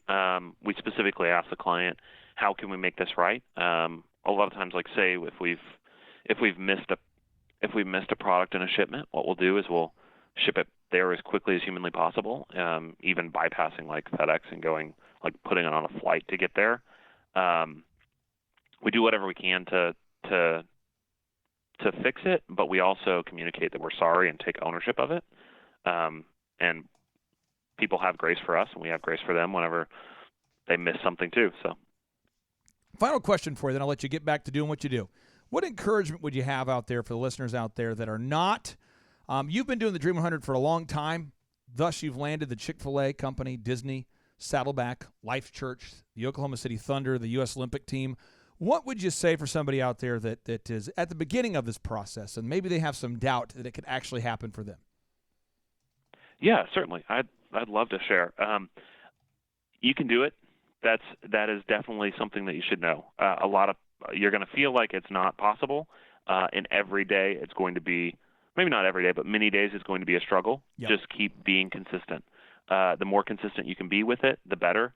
I always play games in my head with like, can I do one more call today? So I did this many that day. Can I do this many this day? So instead of doing 5 today, can I do 6? Instead of doing 12, can I do 13? And stay positive and stay focused by feeding yourself. So a lot of times, when I wake up in the morning, I'll like after I've done my Bible study and stuff, I'll go into the office and work on stuff. A lot of times I'll listen to Clay's podcast or other podcasts and just learn while I'm getting set for the day. And then once I'm into it, I can run. And I've got that positive, good affirmation of I've got the things that I know need to be done. I know I need to be diligent. So yeah, and one other thing I'd say, Clay, is that your podcast has been an incredible help to us, to not only me, but my wife and my team at Mod Scene. So anybody needs some encouragement, certainly listen to that podcast because it's incredible. I have one final little sneaky question. Why is growing a business and coaching a process and not an event? You know, why is it like why do you ongoing go through coaching and weed pulling, and why is it not a one-time event? Because I think people say I'm gonna hire a coach, whether it's my company or somebody else, or a consultant, and I'm gonna do it for a month or two, pull some weeds, and then I'm done. Why is it a process and not an event? Oh yeah, because there's a lot of reasons, but the market's always changing. Us as individuals are always changing. Yep. Scale is always changing. So the larger the company gets, the more things change. Like things that were issues whenever we first started are no longer issues, but we have new, more complicated issues. And the other thing is the coaching is super helpful. But even having a set of ears, like Jason is incredible for us because I can bounce things off of him. Yep. Even if it's not part of our plan for the day, I can bounce off, hey, this is what we're thinking. Do you see any pitfalls or red flags with it? And a lot of times he'll see something that's outside of our sight lines because we're so focused on the specifics of the business. And also, Jason, we work with 160 clients, so you're able to basically bounce it off those other data points there, which I think is powerful. Yeah. But, Stephen, I appreciate you so much for hopping on today's show, man. This is your season to thrive, and I hope you have a great rest of your morning. You guys are awesome. Thank you so much. Really appreciate you. Take care. Later. And now, without any further ado, we like to end each and every show with a boom. Sean, are you psychologically prepared to end with a boom? Oh, yeah, I'm ready. Dr. Breck, how are you, sir? Oh, my gosh. Am I muting you? Yes. There. Oh, wow. Dr. Breck, are you prepared to end the show with a boom? I'm prepared, yes. Jason, are you prepared to end with a boom? Always. I feel like we should end with a boom, but a part of me wants to say, no, we can't do that. Let's call somebody else. That's what we're going to do. We can't end with a boom yet. We wanted to end with a boom, but we're not prepared to yet. We were ready, but it wasn't the right time. Okay, so we're going to call our next person. This is a client here who's they do pregnancy coaching. They help people that are wanting to have a baby or having a baby, and they kind of help them through the coaching aspect of having a less painful pregnancy, I believe, if that is possible. That's a great I know idea. for me, any type of pregnancy would cause me to cry. Good morning. Good morning, Dr. Cat. How are you? Good. How are you, sir? I am doing well. We were just talking here. There's 4 men here on the show this morning. We were just talking about how, or I was explaining that any type of pregnancy for me would cause me to cry endlessly, and I could never get over it. How do you women do it? We have superpowers. I believe this. And we can handle pretty much anything. So we rock these pregnancy things. If I was ever pregnant, Dr. Breck, you know me well enough to know this. If I was ever pregnant, I would talk about it and use it as moral justification for anything. And everything. I would take ice cream from babies, and they would say, why are you taking the ice cream? I'm like, look, listen here, buddy. 14 years ago, I had a baby, so I'm going to take your baby's ice cream. Yep. I would cut in line on airplanes. I would say, listen here, I'm sitting first class. Why? Because I had a baby. I would be upgrading myself to first class. I would go to concerts and sneak down to the front row. Right. They say, sir, you don't have those tickets. I'm like, listen, I had a baby out of my body, and I will sit where I want to sit. Has she ever used that? No, but she could. She could. She could yeah, She but could use does that she? to the 5th degree. She could. She could use it. She does not, but she could. So, Dr. Cat, let's talk for the listeners out there who are not familiar. What is your business? What do you do? Yeah, so I'm a doctor of physical therapy, and the company is called Painless Pregnancy. We serve pregnant and postpartum women in the comfort of their own homes, and we offer this expertise physical therapy service to them so that they can maximize their pregnancy experience and heal more completely after birth. How did you discover that this was a niche? Oh, Clay. So I had a baby 8 years ago, and it was an interesting experience. Yeah. I'm never one of those like hippie women who burn bras and, hey, women need these rights. I always felt like I was a woman in society. I went to college. I got my doctorate. I never really felt anything was against me. And then I had a pregnancy and a delivery, and I had no voice. And I had an awful delivery experience with him. Yeah. Experienced some trauma with that, and there was no option. It was like, here, honey, go home with this brand new screaming, squirming newborn and deal with all your problems on top of it. So what? So most problem- of them were physical. Most of them were And- physical. Yes, you had some physical issues. Did you have some emotional things too you were dealing with, or? Oh, absolutely. Absolutely on top of that, yes. And they're commonly correlated with each other, the physical and the emotional. Well, we have Dr. Breck on the show as well today. Now, Dr. Breck, you can meet Dr. Breck. Meet Dr. Cat. Hello, how are you? Doctor. Good. How are you, doctor? I'm well. I'm a chiropractor here in Tulsa, Oklahoma. Awesome. Pleasure to meet you. I wanted you guys to meet each other because every time I tell somebody about Dr. Breck, where we, by the way, send our kids whenever they have injuries and that kind of thing, about 1 out of 2 people thinks I'm crazy. When you tell someone you go to a chiropractor, Breck, how often do people think that what you do is not real? Oh, a lot of times. Yeah, I think part of it gets filtered because I am the chiropractor, and so my experience might be different than what you may hear but around. Ongoing education, I'm sure you hear the stats. What percentage of people do not believe chiropractic care is a real thing? It's got to be probably around 70% at least. Dr. Cat, that don't believe. Dr. Cat, do you run into the same thing with what you do? Do some women not believe it's a thing? Yes. Some women don't believe it's a thing, and a lot of women don't even know what the services entail. So that's a big barrier. If somebody wants to learn more about you, what's the website they can go to today to hear it? Painless-pregnancy.com. Painless-pregnancy.com. Okay. Now, you have a few questions we thought we would tackle on today's show. And so I'll go. I have a list of questions in front of me. And Jason, I'll have you read the questions. Yeah. And then I'll see if I can answer them. And then, Kat, if I do a poor job answering, you can let me know. I will do that. Here we go. Jason, what's the first question? Yep. So the first question on here is, what's the best way to hire new therapists and inspire them to want to work with me instead of just creating a pipeline for them to end up starting their own version of what I do? Okay, I'm going to give you some specific steps. And as I go through them, Dr. Cat, you can take notes, or I'll put them on the show notes too, so you have them, okay? Perfect. Thank One, you want to be very intentional about your sites. And Jason, if you can type these down here for me. You want to create intentional sites. You say, what does that mean? Breck, you've been to our office before. I have. And you're actually building your own office right now. We're working on it, yep. Let's go with your office first. Sure. When you create a new office space, why do you have to be intentional about the decor, the sites, the actual visuals in the business? Well, I want it to be a reflection of myself, but then also the right atmosphere for our patients. We want to create a place of peace and tranquility, of a haven of health and healing. And so we want every aspect. So the visual, the sounds, the smells, everything we've been very intentional and proactive on. Jason, we see a lot of people that come to our conferences that take photos of like the bathroom. They take photos of the conference room. Can you describe for the listeners out there, for Dr. Cat, some of the things you've seen we do to be intentional about the decor in our office? Well, I mean, first things first, you walk in and there is a Model T just sitting there. People are like, wow. And then directly to the right, you have the entire history of your businesses from the front door almost all the way to the recording studio. There's a freaking recording studio, but there's a massive bar. You have Edison bulbs hanging everywhere, not the gray fluorescent weirdness. There's always high-energy music playing.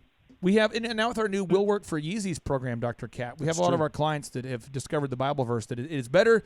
Jason, look it up real quick. Yeah. It's better to give than to receive. And Breck, a lot of our clients are hitting their financial goals. Yes. And I said, if you feel bad about receiving all that success, just mail us a pair of Yeezys, and our employees will wear that feeling of guilt around all week. Yep. And so this far extends from you to the rest of the crew is willing as well. We've had 5 pairs of Yeezys that have been delivered to the office so far.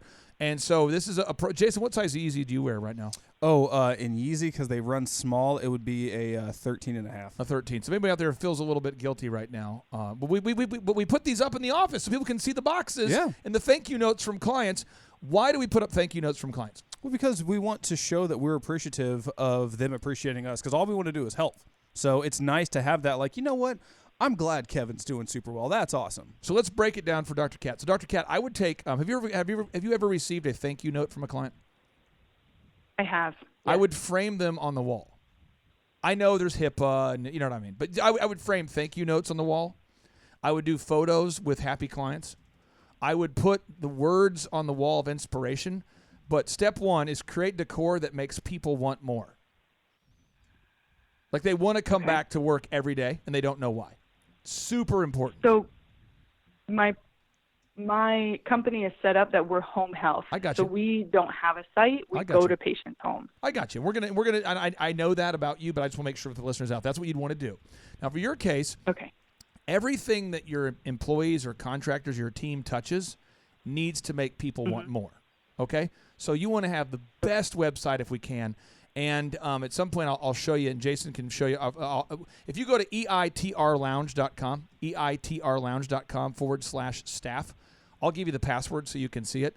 But you want a portal where all of the words of wisdom and all the core documents are there.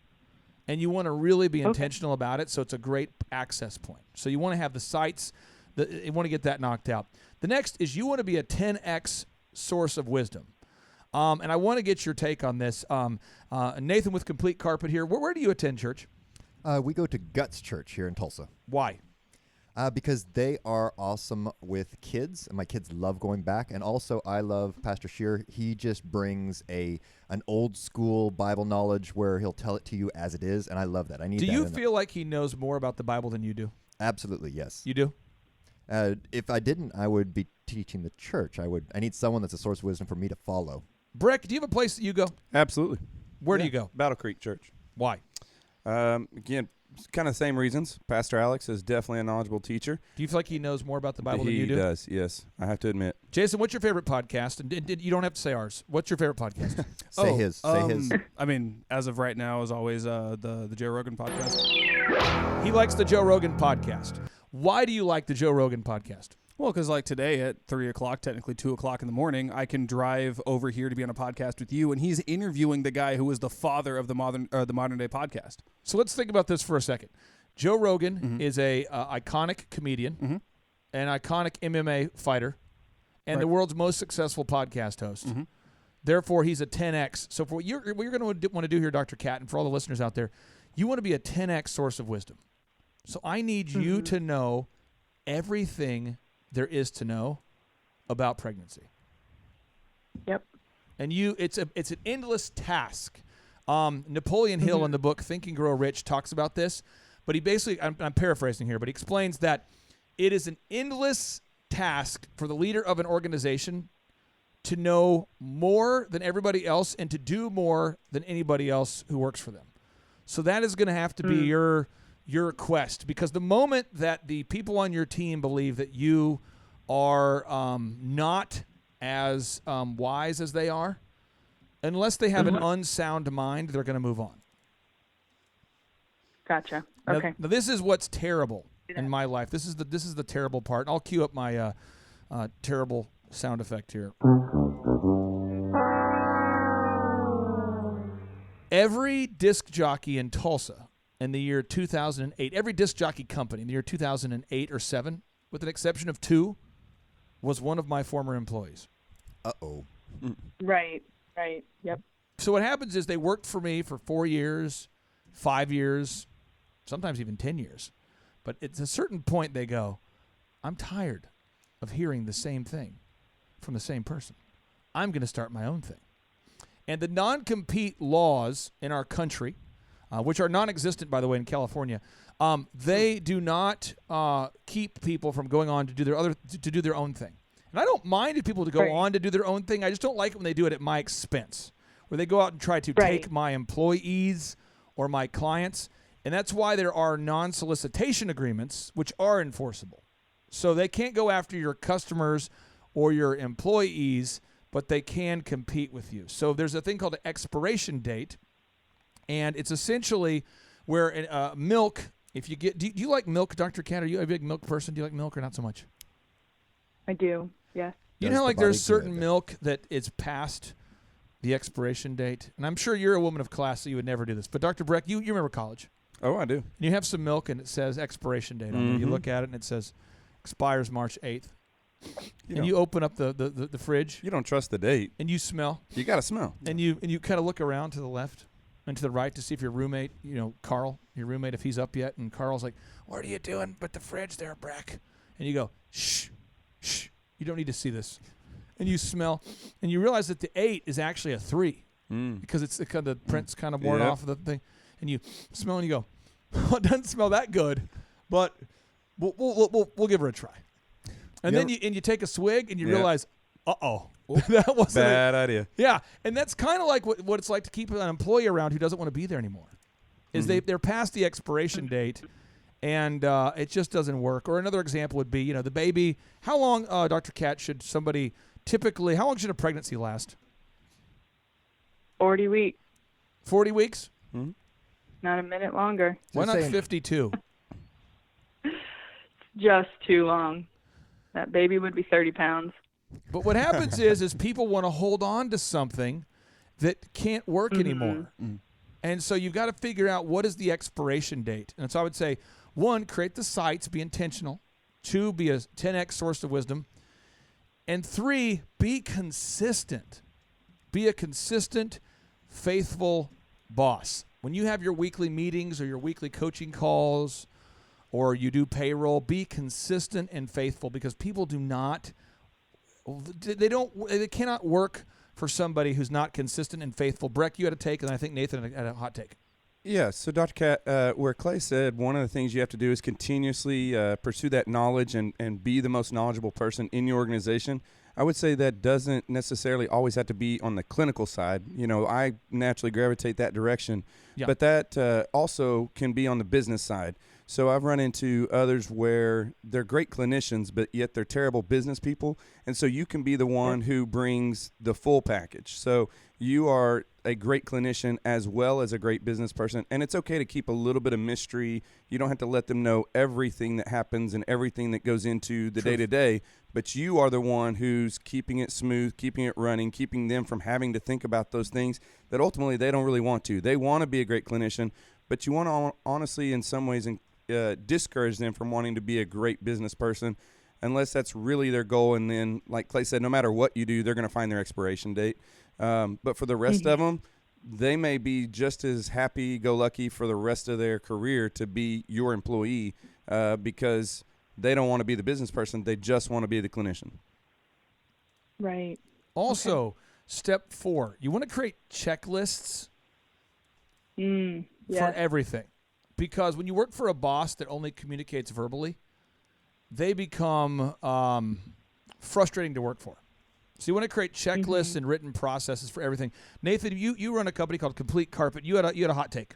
Yes, I wanted to jump back to the first one, to create intentional sites. You mentioned that you only go to customers' houses. In the history of Complete Carpet, I've never had anyone come to our office, unless it's like a friend that came over to my house, because we only service people in their homes, clean their carpets in their homes. You did have a random person show up, by the way, on Friday who was wanting to know more information about attending the interview on a Thursday. Oh, wow. And I pointed out to them that it was not Thursday night. So you told him he was 6 days early? He showed up, seriously, on Friday to attend. Some would say 1 day late, but I like that you said 6 days early. No, You're a glass half full. You have guy. You have an interview. You post the time for your interview is Thursday nights at 6 p.m. This is correct. And this guy showed up at Friday at like 3 p.m. And wanted to know when the interview was. And I said, "Did you see the email?" He said, "Yeah, I saw it's Thursday at 6 p.m., but I wanted to know when's the interview." Seriously, this actually happened. So you did have one walk-in. I'm sorry, back to you. Wow. Well, you had the question of, I'm always in people's homes, and so what are my sights and sounds? So I wanted to give you a quick rundown of what we do, because all the stuff that Dr. Breck talked about and Clay talked about, you actually still have to do. And by the way, how much have you grown in the past 3 years? We have over tripled the size of our business. Okay, so he knows what he's talking about. His company's CompleteCarpetTulsa.com. He's been a client for about 3 years, or about 2 years or so. A little over 2 years, yeah. 2 years. Explain what you do in the homes, because you do a very good job of this. We get in and we clean all the carpets. Pretty much everything after the carpet's been installed, we take care of it to help you maintain and take care of your carpet. And what do you do to wow people when you're not actually when they're not coming to your office? And that's what I want to get to is there are a lot of things. Be intentional about the smells. So when we do our pre-spray, we actually add a little bit of kind of a citrus smell to it, so that as they come in and they see us there, we smell good as we come into their house. We make sure when we're finished, we have a little gourmet popcorn we give to them. So we give them this sight we make sure that we're groomed. We have a belt on, our hats on, or shirts are on. So each of these sights, the sounds, the smells, you still do. You just take it to the customer's home. You're taking your business into their home. And so you want to make sure that the bag, everything you do to present, the telephone call, everything you do is just top class all the way through. So you still apply the same things brick and mortar businesses do. You just bring that experience to their home. So what is the experience you're bringing to their home, and detail that out? So as an example for you, Dr. Cat, create like an expectation for what your people should wear when they show up in people's homes, whether it be a uniform or a required dress code. You want to create a presentation one sheet, which clearly explains what you do versus the competition or versus just what you do. It's an educational piece. Bring it's the menu laminated. to them. How often do we do that, Jason? Do we use the one sheet at elephant in the room? Oh, every day. Every single day. Yeah. And you want to create a presentation checklist, like the folder you would bring, the print materials, perhaps fresh baked cookies. I know a lot of my clients that do, and it might seem crazy, but I've worked with attorneys that drop off their individually wrapped gourmet cookies every time they meet someone for the first time.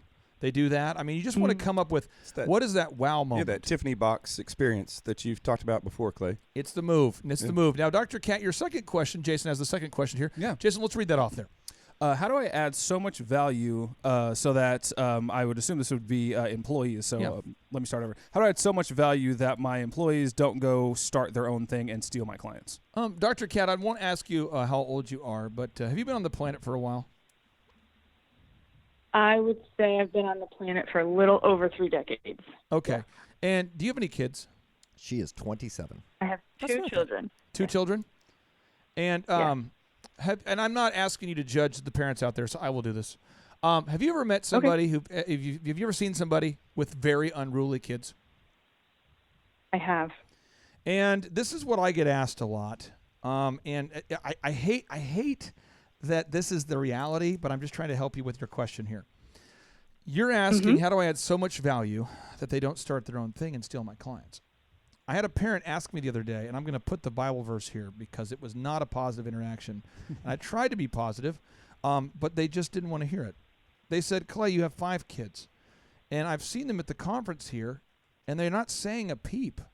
Like they're not, my kids, are constantly out of control. I can't even take them to restaurants. How do you do it? And I said, well, Proverbs 13:24 is a little verse that I like to read myself. It's a little motivational verse. And it says, whoever spares the rod hates their children, but the one who loves their children is careful to discipline them. Now, somebody out there is going to listen right now, and they're going to say, I'm going to call the cops on you. Fine, do it. It's fine. Because somebody could say, I have enough comedy on the show. You don't know if I'm kidding or not. But yesterday, my son was doing something, he's 12, that he should not be doing.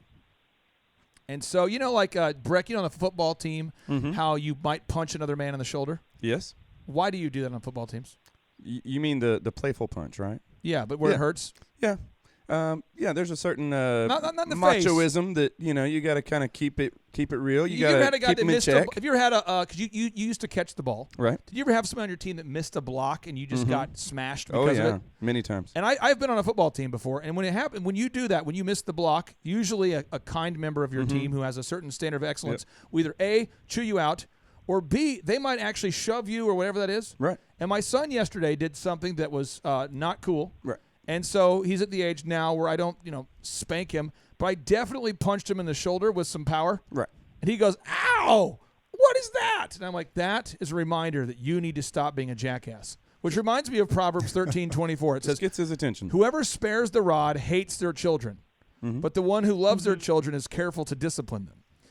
So what happens is if you want to be a great parent and you don't ever want to discipline them, whether that being through timeouts or verbal correction or whatever, you can't.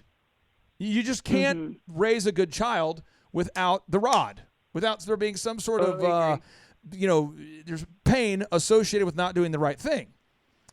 So how do I add so much value that my employees don't want to start their own thing? You can't mentor people without being screwed. Okay. So you're going to do your best, and you're going to go out there, but it's not possible to do it without a little bit of pain. So I'm giving you the systems that will extend the life of someone being on the team. But, Jason, you managed people at Elephant in the Room. Yeah. And I don't want to mention the person's name, but you saw a lady on the team who'd been with us for years who asked for a promotion, and then she couldn't really handle the new job. Yep. Do you remember? Can you see when somebody emotionally quits, but yet they still keep showing up? Oh, yeah. And then they take that little bit of bitterness, Dr. Cat, and they use that as motivation to start their own thing. Oh, yeah. As you said the other day, it was one of my favorite quotes ever. You were trying to walk somebody through the duck on the water, and the very first one is you have mentorship. Then underneath it, you always have, you're going to get screwed. And you said you can't search for a hair company in Tulsa that's not a result of your mentorship. As a reward for mentoring them, we're going to go start our own thing. And on page 9 of the Boom Book, Dr. Cat, you can download the Business Duck. And the Business Duck, it shows a duck swimming above the water calmly. And below the surface, they're paddling quickly. And what we see at the top of the surface, above the surface of the water, you see a calm duck. You see sails. But below the surface, you don't see the rejections. Above the surface, you see accountability. But what you don't see is irritating people below the surface. Above the surface, you see time freedom. You don't see saying no to things below the surface. The next question is, should I franchise? Yes, you should franchise. I know it's a quick answer, but you should franchise. Can I jump back real quick? Because I want to give you something that might help you out on that last one. And one of the things Clay has always taught us to try to keep our employees and our business separate, and I think Dr. Breck hit on this a minute ago, is the value you bring is the fact you're a business person and you can run all of this stuff. So if you separate what you teach them from the whole business, do not teach them the whole business so they rely on you for some of the constant thing. Clay does a great job with his business in providing his stylist easy set appointments and things. Tell them about how some of the stylists have come back to work for you because they tried to do it on their own and they realized. Yeah, most people that leave end up coming back because they realize they have to answer their phone and manage their own book of business. And it's so easy to work for me. It's easier to work for me and make $12 an hour plus tips than it is to go do their own thing. And so I see that a lot. Now, as we're firing through your questions, I'm going to go rapid fire through these final questions here so we get them all in here. Sure. Should you franchise? Yes, you should. Yesterday, Tip Top Canine just celebrated their first annual conference. They now have 11 locations. And one location, Dr. Cat, did $70,000 of revenue last month. $70,000. Wow. And they get a small percentage of that $70,000. So just to be very transparent with you and the listeners out there, they were able last month to make $2,800 for themselves as a result of mentoring somebody else who's very motivated. And so that's a positive relationship. And I can talk to you more about that offline, but you should franchise. Question number 4 is, would it be better to do a coaching model where I coach therapists on what we do? No, you should franchise. Okay. Coaching is a terrible, terrible thing. Got it. It's a terrible thing. I mean, I only do it because I feel like I'm called to do it. But I work with 160 clients, and I would say of the 160 clients that I've coached, that I coach ongoing, I think I've created probably 35, maybe closer to 40. My wife would probably say 40. 40 people that try to do exactly what I do and try to get their start by calling my current clients. So I would just coaching model, when you do franchising, they can't do that. Yes, Dr. Breck. Well, but with your franchising, you have the coaching aspect kind of built into that as far as what they get with their franchise package. Yeah, they get ongoing coaching. Yeah, I mean, you give the coaching in the franchising, but the process and the model needs to be the franchise model. And the franchise is a franchise document. It's called a franchise disclosure document. It is regulated by the federal government. And offline, we can give you access to the elephant in the room behind the scenes, and Jason can give you access to our franchise disclosure document. Yep. And it's regulated by the federal government. So you can take somebody to the highest courts of the land if they break that agreement. So I highly recommend franchising. Question 5. What would you recommend in regards to collecting payment and future scheduling? I recommend a program called Zenoti, Znoiti. Oh, yeah. Zenoti. Which we have on the staff page. Yes. So she can take a look at that, So too. if you go to eitrlounge.com/staff, I'd recommend Zenoti for taking payment, to manage schedules, to do everything. Zenoti, that's what we use. Oh, it does all. Okay. And if you don't use Zenoti, MindBody is a program that's very close, very similar. Each one has their own drawbacks and benefits. Question number 6, in regards to payment, should we allow cash or just do cards only? Only do credit cards. Do not take cash. Don't do it. The temptation is too real for the employees. Just take credit cards. Question number 7, what is the purpose of GPS, and would you recommend it for tracking contractors? Yes. T-Mobile has a great GPS tracker. And I would tell the contractors, as conditions of working for you, you put the GPS on their vehicles for 2 reasons. 1, for their safety, and 2, for reimbursing them for mileage. And as a bonus gift for you, you'll know if they're actually doing their jobs. Okay. And if you do it, it really helps you become more effective and more transparent in reimbursing people for the miles they drive, that kind of thing. And question number 8, the Ocho. What do I need to do when it comes to management? Should you have a weekly meeting? Yes. I recommend a weekly meeting. How spread out is your team? Right now, we're about 15 to 30 miles from each other. To me, it's worth it to have a weekly face-to-face meeting. At this point in your growth, I would do it. And those who have been on the show as mentors in the past would agree with it as well. And Tim Ferriss interviewed the CEO of Walmart recently, where he explained that Walmart actually flies in their top executives to one place every week just to see each other face-to-face because of the power of that, even though it is possible to connect over Skype and that kind of thing. But I would recommend it when you're building a baby business, you want to connect on a weekly basis face-to-face. Should you have a daily call with your team? Yes. If you buy an OxyFresh franchise, they encourage you to have a daily huddle with your remote employees. It takes about 15 minutes every day for a quick call. 3, this is all under question 8. What is the best process for hiring and firing? Jason can give you access to this stuff at eitrlounge.com. But we have a formal write-up document that has been approved by various attorneys that I would recommend that you would use. And then whenever you have to fire someone, just tell them it's not working out. Okay. How do you do a group interview process when they're that far away? I would have a weekly time at a place that you can host your weekly. That is, I would have like a weekly group interview, and maybe at a Panera Bread at the same time and place every week while you're building it until you get 10 people that are up and profitable and confident. Does that make sense? 10 people, yep. Once you have 10 that are doing well, it's so cool at the Tip Top Conference yesterday. They've got these dog trainers who are all bringing in $10,000 a week of gross revenue, $20,000 a week, $8,000 a week of gross revenue. And when you have 10 people that are bringing in $10,000 a week of gross revenue, it begins to people start to go, you know what? I think this works. I mean, it was really cool to see yesterday all the people wearing the yellow Tip Top branded shirts. Yeah. They're all going, man, this guy Ryan, the founder of Tip Top, actually knows what he's talking about. So, and the next question is, should I create the systems for providing a pipeline to my therapists so that new therapists coming onto the team understand that I will provide them in regards to leads as well as understand my expectations so I can maintain my standard of care? Yes, you definitely should do that. You should create systems, and you'd want to make it all available at your website /staff and then make it password protected. And Jason can show all that to you. Yep. Okay. My main question with that is I have therapists who are between 2 other jobs. Yep. So I want to be able to tell them, yes, I have a consistent stream of patients, but I don't have the confidence to do that yet because they're like maxed out with me, 5 patients a week, maxed out with their other place, 3 days a week, but they want to come with me full time. So how but do you? They're fearful to leave their 3 days a week at the hospital. And again, I wish it was faster, but it's when you have an abundance of leads and the person feels like, oh my gosh, I can't keep up with the demands of the job with you and their current job.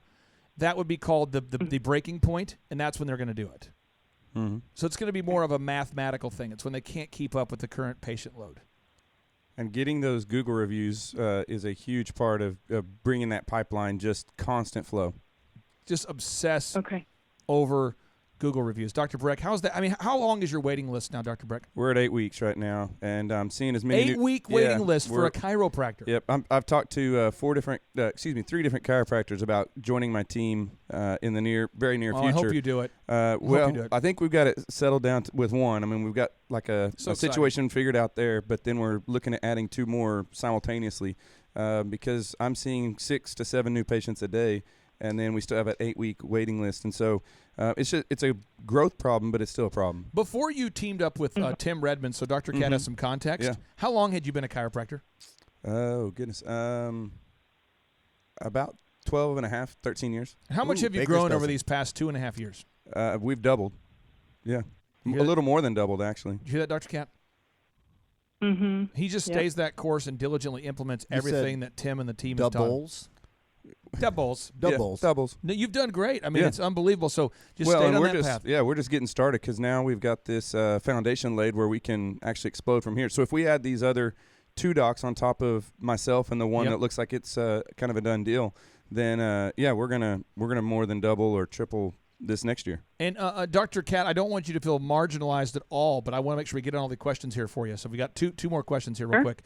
And by the way, Jason will send you all these notes here. He'll send that to you this morning, so you'll have all the notes, everything, and even you'll have a fully produced show in your inbox within the next 3 hours. So you'll have it. Awesome.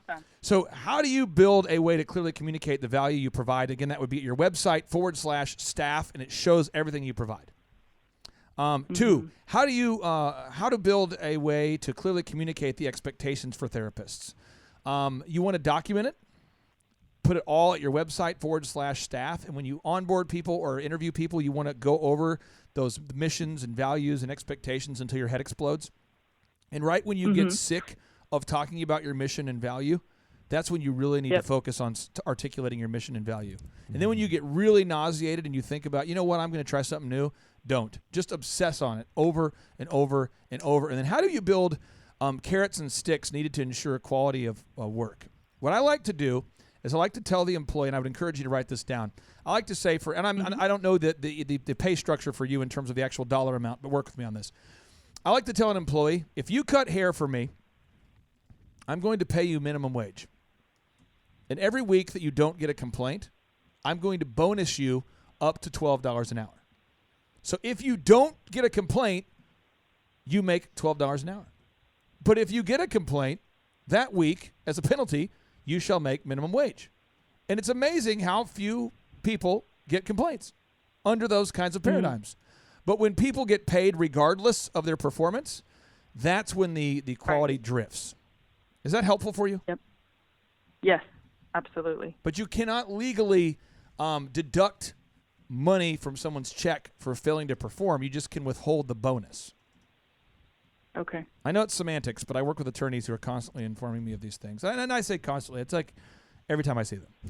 Which is once an hour. There you go. So, and again, if you're looking for a great attorney too, I do recommend Winters & King. It's wintersking.com. And I'm not allowed to receive commissions, although I have asked for commissions, but I cannot. Breck, you had a hot take.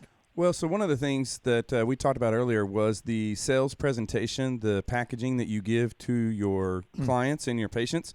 But I would say for me, I had ignored kind of the same aspects for my own team and staff. Everything was focused on the patients. Yeah. And so I would say, you need some of that packaging for your potential therapists so that when you're approaching them, when they're coming on board, you do have all of these materials. It's put together, it's thorough, it's slick, it's ready. So you honestly have like an internal sales packet or internal, documentation, and everything looks good, and they're impressed, wanting to come along with your organization, your systems, and then you have it that goes external that's going to the patients. And so you almost do as much effort for the internal as you do the external. Elon Musk would agree with Dr. Breck, and Elon Musk talks about branding, and he says brand is just a perception, and the perception will match reality over time. Sometimes it will be ahead, other times it will be behind, but brand is simply a collective impression that some have about a product. And because Dr. Breck is the highest rated and most reviewed chiropractor in Tulsa, for certain chiropractors, they almost are overwhelmed by your success and they want to team up with you. Some other chiropractors don't care about the reviews. They care about the look of your website. Other people don't care about your website, Dr. Breck. They care about your reputation. Some people don't care about that. They care about your systems. So you just want to make sure that everything on your business is high and tight, and we'll help you through that. And Jason, also provide Dr. Cat with what we call the bulletproof checklist. Yeah. Give her that, and that is all the things you need to franchise, my friend. Is that helpful for you, Dr. Cat? Yes, very helpful. Well, we appreciate you so much, and we're now going to call another thriver in the great state of California. Where are you located, by the way? I'm in South Florida, just north of Fort Lauderdale. Okay, well, we're going to call the other coast of America, and I hope you have a great rest of your morning. Thank you, guys. I appreciate your time. Take care. Thank you. All right, we're calling our next guest here, Jason. This is with Samson Sound and Lighting. We're calling L.A. here now. Oh, yeah. Oh. We're going to call it Florida. We're calling L.A. now. Let me pick up the phone here. I got the phone number here. He doesn't know it. He is the highest rated, most reviewed event production person in all of California. Are you serious? Mm-hmm. He's also a super nice guy. He was at the December conference and got I think he may be buying an OxyFresh franchise here, too. Oh, yeah. I think he's buying one. We'll see. Try to talk him into it. Yeah. As an owner of a carpet business that you started from scratch, you could see the value of that. Yes. Hello. Elliot, what's up, man? Hey. Hey, Good morning. I'm sorry for the delay here. We just did a call-in with a Thriver based in Florida, and now we're switching coasts. For the listeners out there that are not familiar with where you're located, where are you located, my friend? Ooh, Los Angeles, California. What has caused you to live in Los Angeles, and are you not aware of the taxes? Oh gosh, Clay, I was born this way, so yeah. Can you? I know you can't necessarily name drop all of the big clients you work with because name drop. Because certain things are private, that kind of thing. But could you share with the listeners what the name of your company is and some of the big time people you've worked with over the years? Oh sure, yeah. It's well, thanks for having me on. Yeah, it's Samson Sound and Lighting. Okay. And we've worked most recently with L.A. Reid, Julia Roberts, The Wall Street Journal, Dan Blazarian, Jones Day, All American Rejects, Gypsy Kings, Twitter, League of Legends, USC, Steve Aoki, Chicago, and The Doors. I have a couple. I have a couple tie-ins to your name drops there. The founder of Twitter, Jack Dorsey, is also the co-founder of Square. And we just interviewed the co-founder of Square, Jim McKelvey, this past week. So a little connection there. And then Tony Braxton was who I was going to marry in middle school and high school. That didn't work out? No, I was determined that Tony was going to marry me, and it didn't happen. And I'm glad it worked out great with my wife here. But L.A. Reid is who produced and really introduced Tony Braxton to the world right there. To L.A. Reid and Babyface. Well, what was it like interacting with L.A. Reid? Is he a super cool dude? He is the only other guy who I know can wear shorts like the way you can. I mean, nobody like you two. So I think you guys are really brothers secretly. So what was your experience with him? Were you doing a party for him in his backyard, or a big client gathering, or a big corporate event, or what kind of event were you doing? Yeah, so he's got a new record company called Hitco Records that's got Jennifer Lopez and some other big artists on it. Cool. And unfortunately, Tony couldn't have made it. Otherwise, I would have tried to give her your number, figured it out. But he would have put his good shorts on for a new artist showcase, and we got hired to do all the lighting for that. So that was really cool. So what was your life like growing up there? Just so the folks out there who maybe aren't familiar with your story, Elliot, what was your life like growing up as a kid? Yeah, I like I said, I was born this way. So I grew up out in LA. Good life growing up. I enjoy it. Grew up out here, and then I went to college in New York. Studied abroad in Israel for a little bit, and then came back home because I decided I didn't like the cold weather. And so you came back home, and when did you decide that you wanted to get involved in the lighting industry or the event decor industry? Sure. Gosh, it's I think I kind of fell into that by accident. It was my hobby. And I was playing drums growing up, and actually put my way through school being a drummer. That's kind of how I supported myself while I was in New York, and then while I was back in LA. And slowly but surely, it went from drums to sound to lighting to projection, and pretty soon my hobby grew out of control, and here we are. What what services do you guys provide now at Samson Sound and Lighting? So because we do a lot of corporate events now at the moment, we used to do almost 90 weddings a year. Now we do a little bit less because we're working a little bit more in the event space and the corporate space. But we do sound, lighting, and projection. So anything from one mic to a 60-piece orchestra, 2 speakers to 20, any kind of stage, dance floor lighting.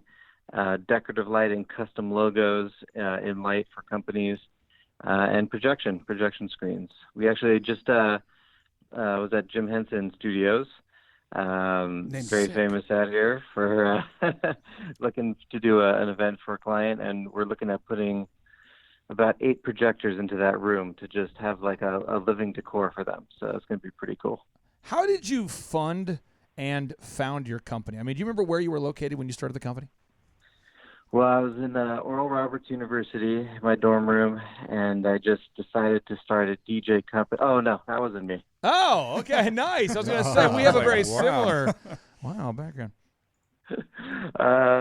No, how did I fund it first? It was a good question. I was working for I was playing drums actually in a band for a youth group that I used to work with, the National Conference of Synagogue Youth, and keeping the kids out of trouble, and they kept calling me, "Hey, Elliot, the sound's not working. Can you come fix it?" So I kept saying, "Okay, hey, I'm on my way. I'll come fix it." But pretty soon I was like, "Hey, listen, you're paying this other guy, but I'm doing all the work. So either start paying me or start, using that other guy to actually who you're paying." So they said, "Well, we like you." So I said, "Okay, well, how about this? Why don't you give me a 4-event contract for like 2 years, because they did 2 national events every year, and 2 will be to make my money back from the new equipment that I would have to buy, because I didn't have a company at the time, buy or rent. And then and I said, listen, as long as I do a good job, keep me around. And then the other 2 will, help me to make it worth my while, and also to try to help fund equipment. And I really actually thought it was going to be a twice-a-year thing. But that helped me to get started. How did you get the funding needed to start the company? Door-to-door cookie sales. Are you serious? I just worked hard, begged, borrowed, and stole, and I didn't really steal, but they weren't Girl Scout cookies, were they? Did you sell cookies? Yeah. When I was like 6 or 7, I was always going door to door selling stuff. Yeah. In my neighborhood. So it was magazines, it was chocolate cookies, whatever I was selling. I was going door to door when I was young. So you literally started your company by going door to door? Well, if we started when I was 6, then sure. How did you get the funding to start this? I think a lot of listeners out there, they want to start their own thing, and they're looking up your company right now, and they just want to know, how did you get the money needed to buy your first equipment? Yeah, so it was that initial contract with that youth group that I said, hey, give me a 2-year contract, let's fund it. I need money to buy some equipment, and that started me off. And then slowly, because again, I was only thinking I was doing this twice a year, but then so I got enough cash to buy some speakers, buy a mixing board, and I had a bunch of mics and stuff like that, because I actually ran a recording studio when I was in high school for a little bit, which was pretty cool. But so I always had a little bit of gear hanging around, and I just needed a little bit more to complete it.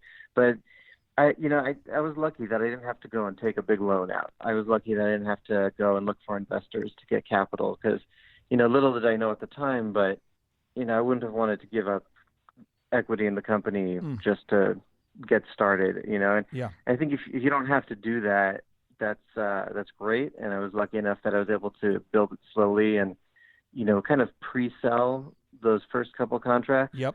To fund it in the beginning. So. How big was the first contract? Do you remember the dollar amount? Was it a few $1,000s? Was it thousands and thousands of dollars? Or?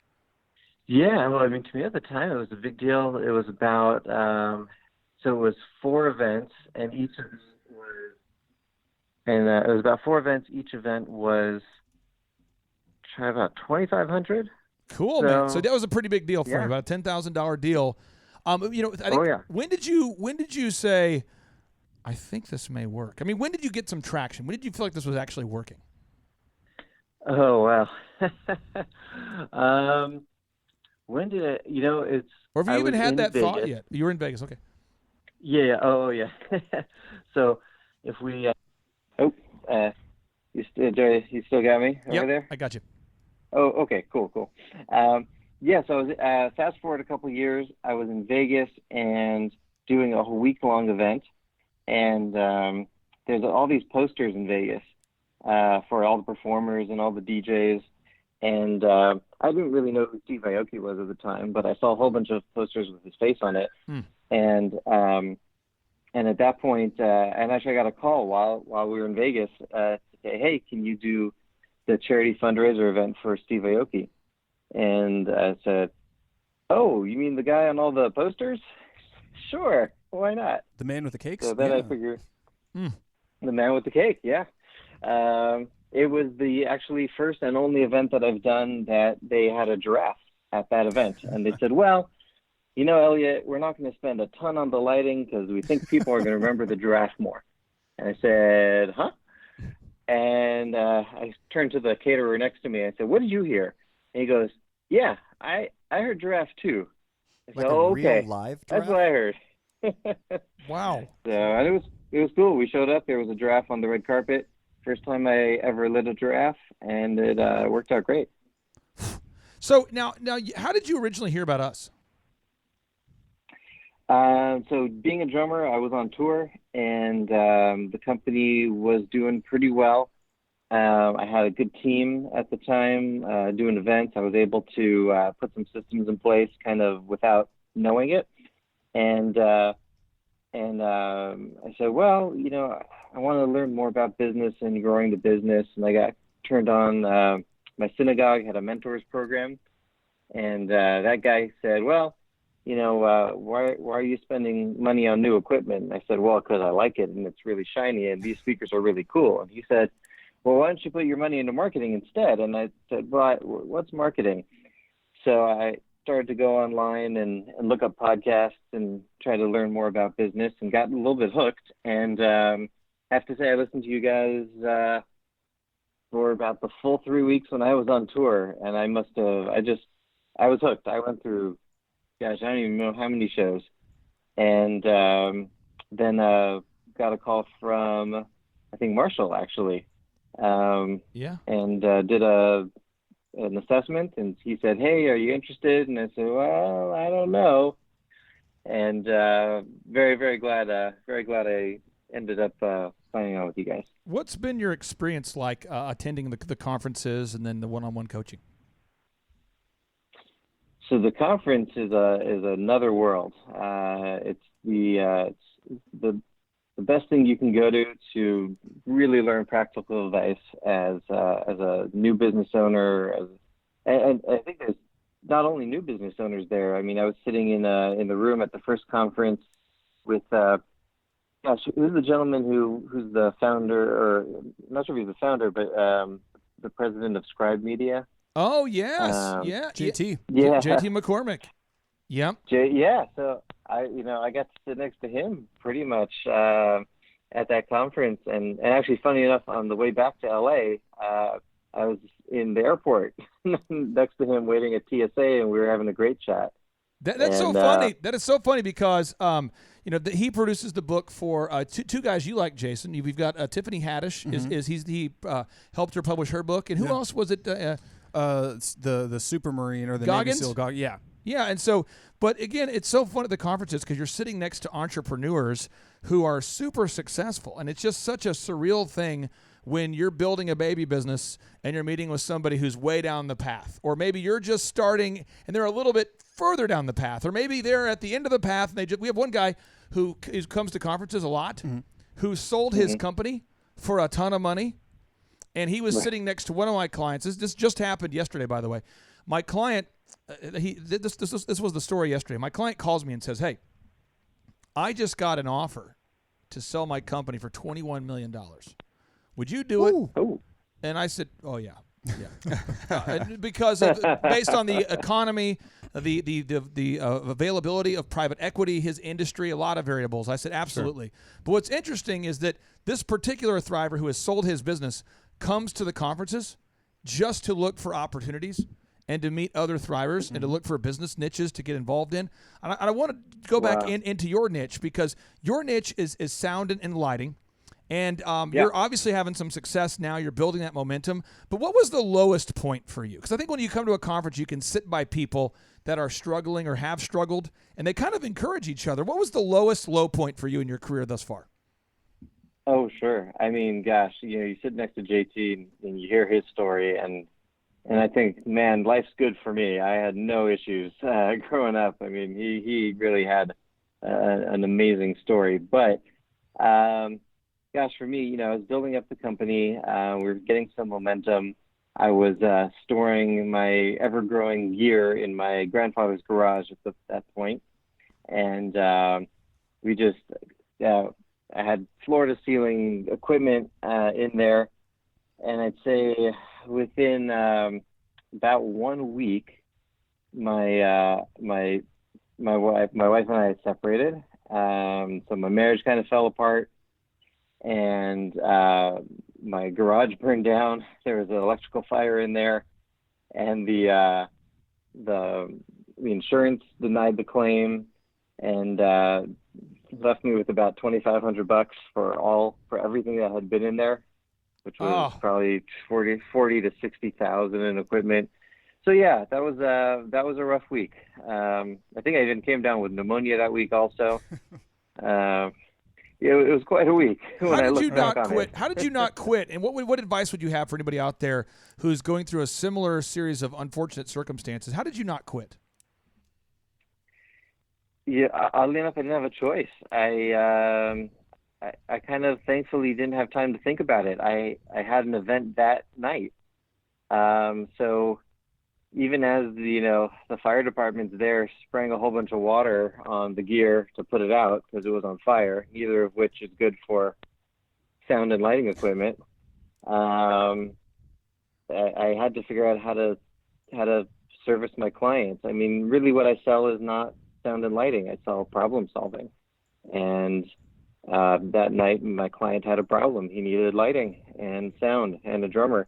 And we made it happen. So we, digging through rubble, basically, trying to figure out what we had that still worked, calling in a couple quick favors and renting gear. And it was really just getting back and doing events. If I had enough time to really think about it and feel sorry for myself, I don't know. We may have never met. I wouldn't be talking to you now today like this. I would have gone and done something else. But I didn't have the opportunity to do that. We had to keep going. I want to make sure the listeners out there hear this over and over and over again. But Conrad Hilton, the founder of the Hilton hotel chain, he once wrote, "Success seems to be connected with action. Successful people keep moving. Mm-hmm. They make mistakes, but they don't quit." And I'm not going to argue with a dead man, but I would say, only edit I would make to his quote is, success is connected with action. Successful people do keep moving. They make mistakes, but they don't quit. I've never had a client I've met who hasn't made mistakes. I think the value of a mentor is they can help you avoid mistakes, but you're going to have mistakes. What advice would you give to a younger version of yourself as it relates to business? Well, definitely would be great if they read their fire insurance contract a little better than I did. Right. That would be pro tip. That would have been a nice pro tip. Yeah, pro tip: read your insurance contract and then read it again, and then don't trust them and have someone else read it. That I think was good. Get a mentor, get a coach right away. Gosh, I mean, I always looked at it as my hobby. And kind of funny enough, when I was sitting next to JT at that first conference, and really at that point, I had about 6 guys working part-time for me, and we were doing hundreds of events, and but I still wasn't able to trust myself that this was really a career for me. And I turned to JT and I said, "Hey, how do I know if this is a career? How do I know if sound and lighting can be something that I can, build a company on and build a life on?" And he just turned to me and he said, "Well, that's easy." He says, "Because other people have done it. That's not the question you need to ask yourself." And I went, because that was really the question that was bugging me for years. I said, "Gosh, I don't know, is this industry, is sound and lighting a thing?" And he's like, no, that's not the right question. I know sound and lighting's a thing because we have companies out there that are successful that are doing it. He said, you just have to figure out how to go out there and do it better. And then take all those clients and don't look back. Were there people that challenged you on that? Were there like, parents, grandparents? Were there people that said, hey, when are you going to get a real job? When are you going to quit this hobby music thing? That's a great question. I mean, Dr. because you said you crossed the country to go to college and then studied abroad. And then, they feel like, hey, we've got this investment in something. Was there a point where they said, hey, when are you going to do something real? Yeah, Clay, do you mind calling my mom? That would be awesome. I really appreciate it. So she's still challenging it. Is that what you're saying? No, they've been great. I think they still look at it a little skeptically and, think, well, wouldn't it be better, safer if you just, went back to your old job and worked at the school district, if you just, had that pension that vested, if you just, went that safe, comfortable route. I've got my Jewish grandparents, so if I'm not a doctor or a lawyer, who am I?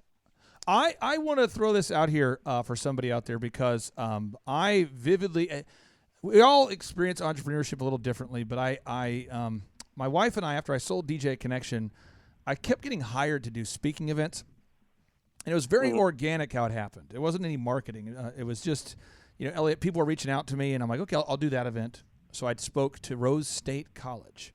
And that led to a lady seeing me speak at a small college, I think in Alva, Oklahoma, where they have big windmills or something. Rose State's not even in existence anymore, is it? Really? I don't know. No. So then the Alva College booked me once and then booked me twice. And then somebody who was there referred me to an event in San Diego that led to another one. And eventually I was speaking all the time. And one month we had 12 events in the same month with a tour that featured going to Toronto, Denver, San Diego, driving somewhere to Springfield, Missouri to speak for O'Reilly's, all in the same month. And I remember turning to my wife because she went with me on all the events, and I said, we have got to do it differently. We got to build a building where people can come to us. But I remember that every single person that heard that I was turning down speaking events to build my own thing so that people could travel to Tulsa to see it said I was crazy.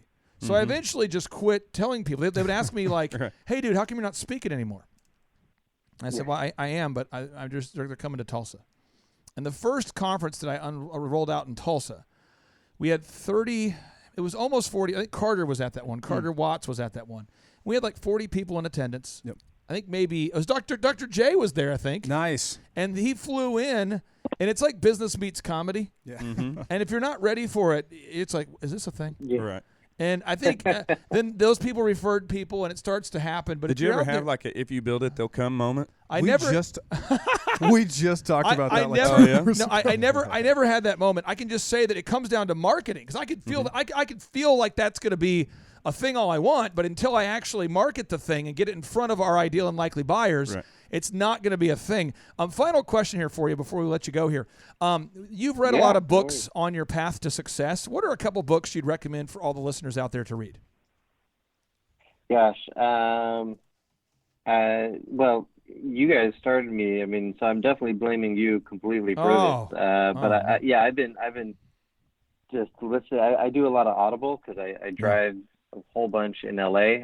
In LA, it's not a matter of how close things are. It's a matter of what time you try to get there. Yeah. With our traffic. But definitely. I started with Think and Grow Rich, and that's a must.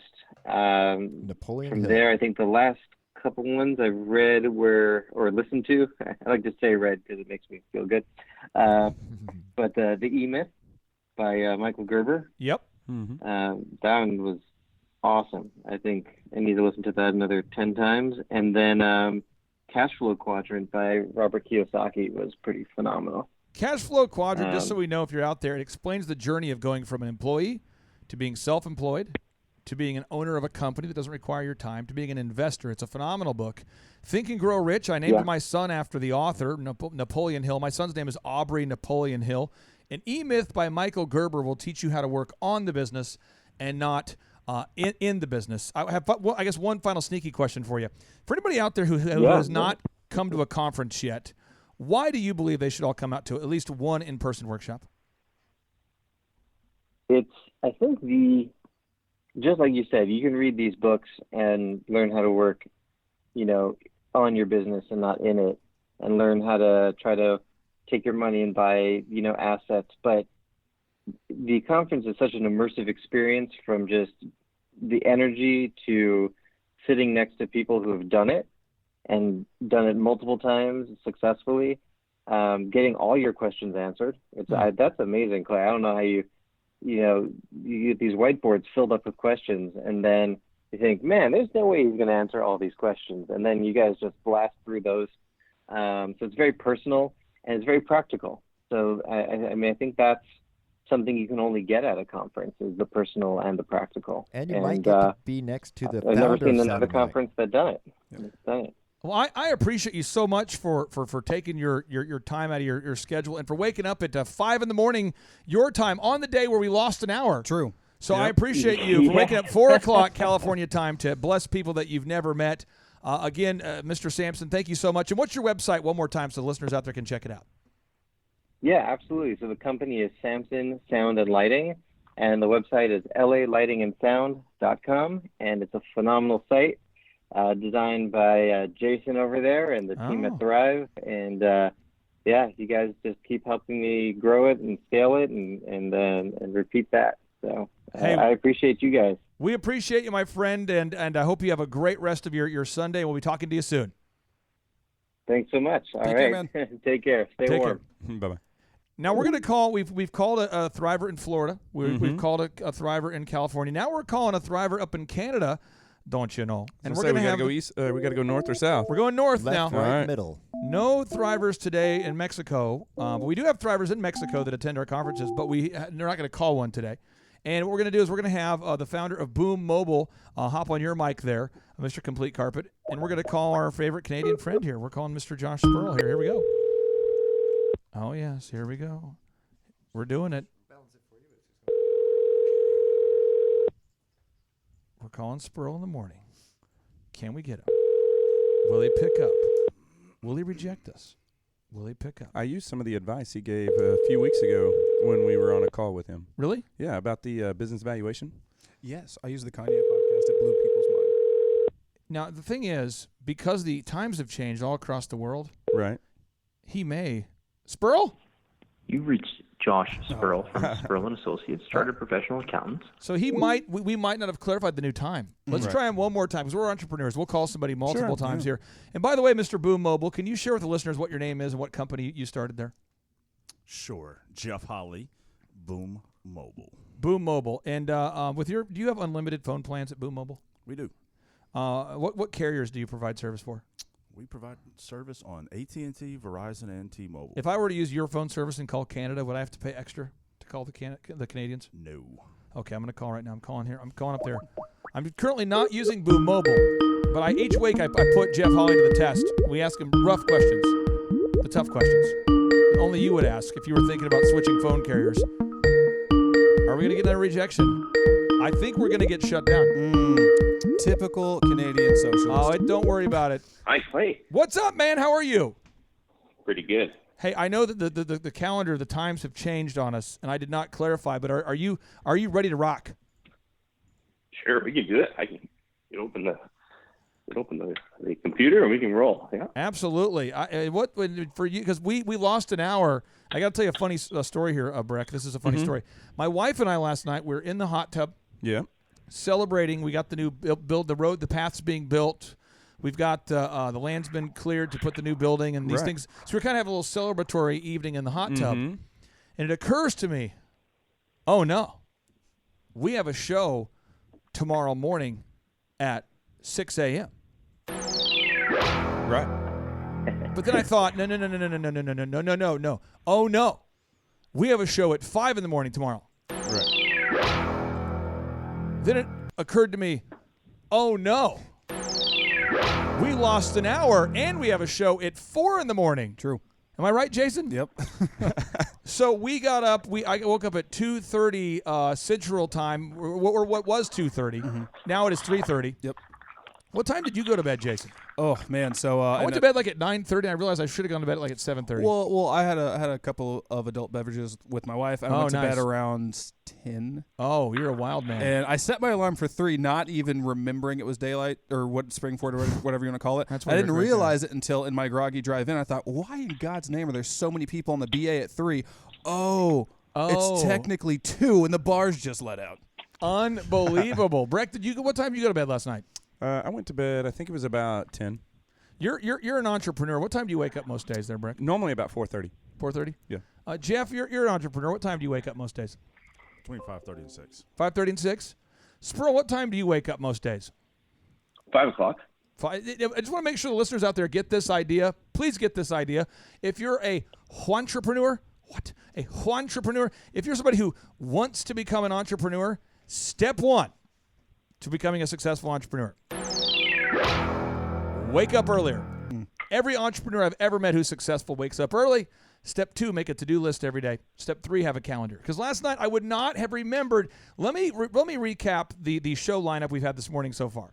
Again, I knew we had a show. We always have a show Sundays. Right. So I set my alarm. I'm always going to go to bed like at 9:30 or 10. But it occurred to me around 9:30. I'm like, wait a minute. We have a show earlier. So you look at your calendar. You got to have a calendar. We interviewed the founder of Quality Services at 4 a.m. Mod Scenes, Steve in Oklahoma City at 5. Kat with painless pregnancy in Florida at 6. Elliot Samson in California at 7, 5 o'clock his time. I mean, so Spurl, if you're an entrepreneur, why do you have to get used to waking up nice and early? Why do you have to do that? Well, you're going to miss out on the family time is the problem. So your family doesn't miss you if you're gone at 5 a.m. But they're going to notice if you're not there at 7 o'clock at night. They're going to notice. Now, I think we have one more thriver. We're going to call her in about 20 minutes, Jason. Another thriver based in the great state of California as well, in San Francisco, I believe. San Francisco. You mean people listen to this show who are not in Tulsa? Yeah, and they're awake the crazy hours we are. Hey, Spurl, quick question for you. We're going to do on today's show is we're going to talk about socialism, and we're also going to relate this to cell phone plans. I have a plan. It's going to happen. So, well, please explain to the listeners out there what would happen if the listeners out there did not have the ability to compare rates and everybody had to have the same phone carrier. Jeff, let's start with you. Jeff, what if everybody had to have the same phone carrier? What would happen to the prices and the quality over time? They would degrade. Why? Because everybody's sharing this, or everybody has the exact same service. Nothing. There's no reason to be great. But I think somebody out there, Spurl, says, but socialism might work. It could work. It could work. Breck, have you met people that are in favor of socialism? I have. Yes. And now this is what's cool is Spurl. Spurl, how did I meet you originally? How did you first meet us? Well, I came to a conference in Oklahoma. And how did you find out about the conference? Google. Do they allow Google up there in Canada? Me too. It's not quite China. For now. They do allow it. So you're up there in Canada, and you guys have decided to implement the socialism experiment, a.k.a. mistake. And on today's show, you're going to share with us about what socialism has done to Canada. When did socialism first become a thing up there in Canada? Well, I mean, when they teach it to us in school, they call it a mixed economy. But, I mean, we had a socialistic government at the federal level was elected in kind of 2015. And, they've had a barrage of unfriendly business decisions since. We've had probably about $120 billion of capital pull out from the business world at this point in time. $120 billion of capital is pulled out of Canada. You're saying since 2015? Since 2015, one of a $20 billion project just last week. In fact, I think Warren Buffett, I was just looking in the news just yesterday. I mean, what does Warren Buffett know about business? But he pulled out, I think it was a $3 or $5 billion project. And where in Canada are you based? I'm in Alberta, so I think just right above Montana. How many people live in Canada? In Canada, there's about 30 million people, so it's about 1/10 the U.S., yeah. So with 30 million people in Canada, you said how many billions pulled out of Canada? $120 billion. I saw an article yesterday. So, think about how much money is that per person?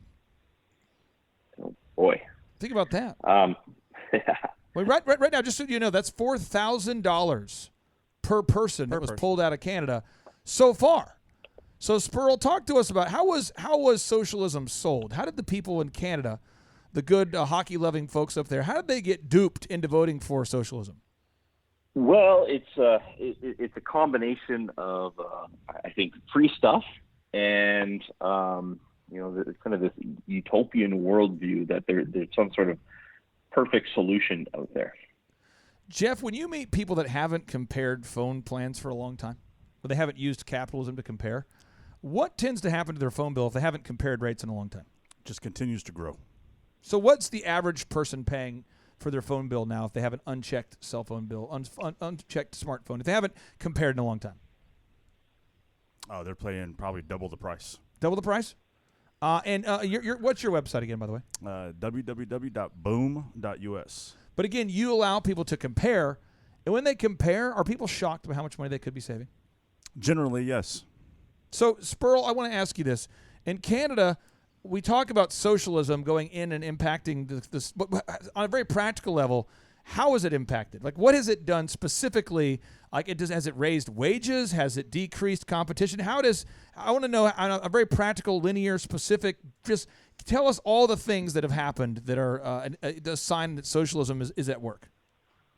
Well, I mean, like right now, my home province, we're sitting on oil reserves that are probably 3 times the size of the entire oil reserves in the U.S.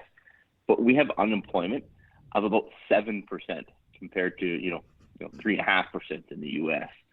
And just so we're clear, just for real quick, this is people that want jobs, right? 7% of people that want jobs. Because in America, we all know this, that about 1 out of 3 people chooses not to work, whether that be because they're older and retired, or whether they just don't want to work, or they're a stay-at-home dad or a stay-at-home mom. But you're talking about the people that want to work, the unemployment rate's now at 7%? 7%, yeah. And what's going on with your railways up there? Are people having a blasty blast on the old railroads? We have a bunch of extreme activists, and they are actually blocking the railways up here in Canada. How is that impacting you when they're blocking the railways? Well, I mean, thousands of people are getting laid off because companies can't push out their product to the markets. Breck, you are a chiropractor. I am. You're also an entrepreneur. Mm-hmm. You're a great American. Thank you. What questions would you have for Josh Spurl? Well, so my question is in relationship to healthcare. So what is your experience like if you have a need for a doctor's visit? Well, I mean, yeah, that's kind of some of the fallback is some people think, well, if you're Canadian, you get the free healthcare. But I would tell people, like, until you've carried your sick kid into the emergency room, and until you've been greeted by a staff member who's working at the front of that emergency room, who has so much contempt for their job that they're probably unemployable in any sort of private business that wanted to keep customers, and until you've waited hours wondering if you're ever going to see a doctor at all, you probably shouldn't, desire for that Canadian healthcare system. Well, and how long, I don't know if you've had this experience, but maybe you've talked to others. How long does it take to get like an MRI? An MRI? Mm-hmm. Okay, so an MRI would probably be somewhere between 6 to 12 months to wait for an MRI.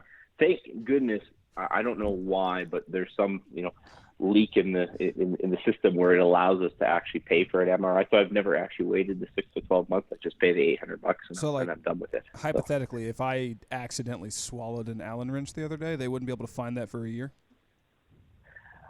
They have these crazy systems where they're going to expedite the wait times, but it seems like, some people will literally have terminal illness and they can't expedite it. I want to make sure that somebody gets this idea, because it's not a joke. If your head is in your socialist ass, stop effing with my country.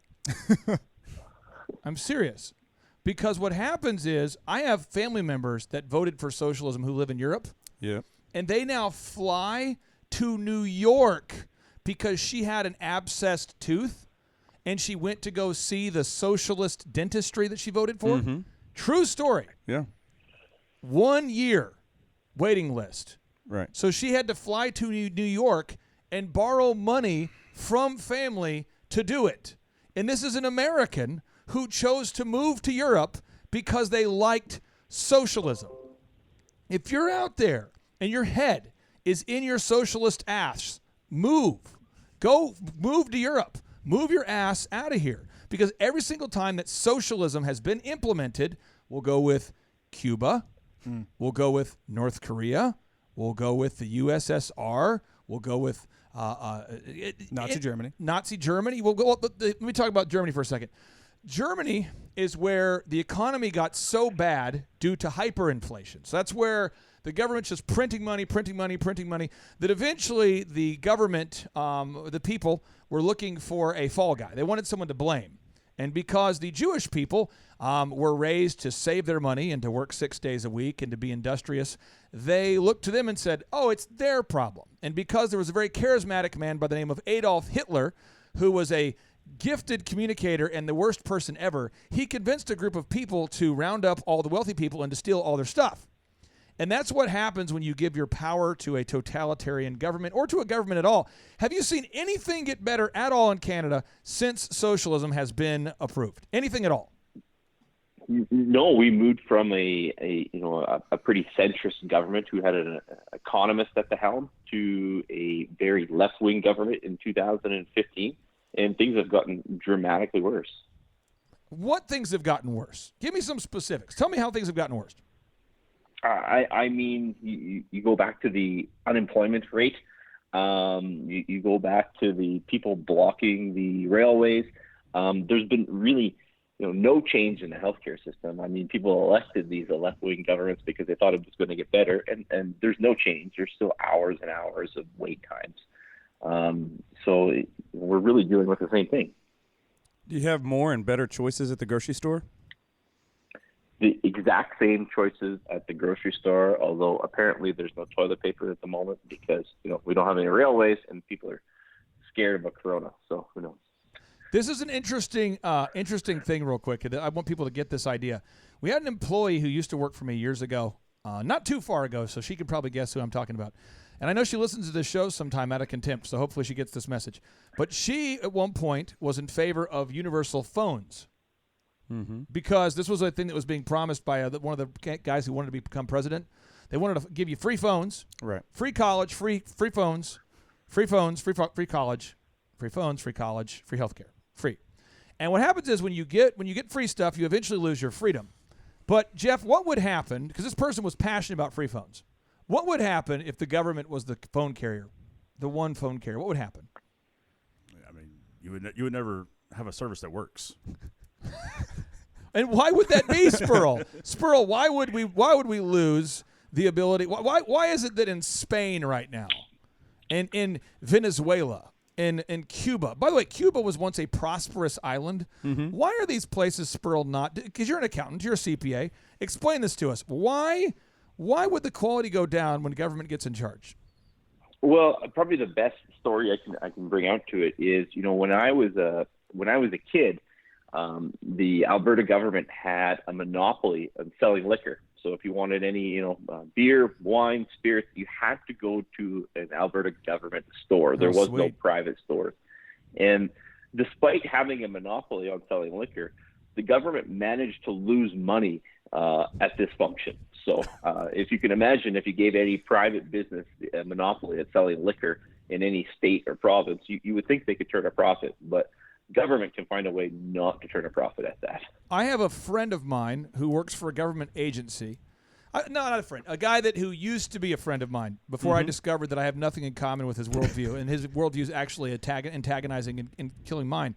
Because again, if you're in favor of socialism, you're in favor of killing the golden goose that produces all of the wealth for this country. We've never had this kind of prosperity in the history of the world. Right. The standard of living has never been higher than it is right now. But this guy, he works for a government agency, and Breck, he and I were having a conversation about how much he hates his job. Right. I was probably 25. And I said, well, why don't you quit? And he goes, well, because I can't get fired at this job. Mm-hmm. Seriously. I hate it, but he can't be fired. He's like, I got tenure, dude. I can't be fired. He got out of college early, and he'd been there 4 or 5 years, and he couldn't get fired now. Yeah. And I'm like, but you hate your job. He's like, oh, we all hate our job. It's the government, but we can't get fired. I mean, seriously, people have these soul-sucking jobs. Breck, what is your question? What is your hot take? Yeah, I look at it like, if you want a package to arrive, like, say, tomorrow, are you going to do that through the U.S. Postal Service or Amazon, FedEx, UPS? Which one do you trust more, Clay, to get you the package tomorrow? I'm going to go with the private companies. I mean, That's been my experience. I do. And again, I'm telling you, what happens is people out there, this is the argument for socialism. Yeah, but people spend so much of their time working for money, and life balance it's so down with socialism. Everybody has life balance. No one will ever get denied health care. Well, Breck, this is how it works in the U.S., and correct me if I'm wrong. You're a doctor. I'm not. I know people who are my age, I'm 39, who do not have health care. Right. And they recently, one particular person I know very well, decided to pay a penalty. He married a younger lady, and he and Jeff, maybe you've seen this before, but he married a younger person. He's a self-employed guy, and he's chosen not to get insurance. And she went into labor a little bit earlier than expected, and they showed up at the hospital.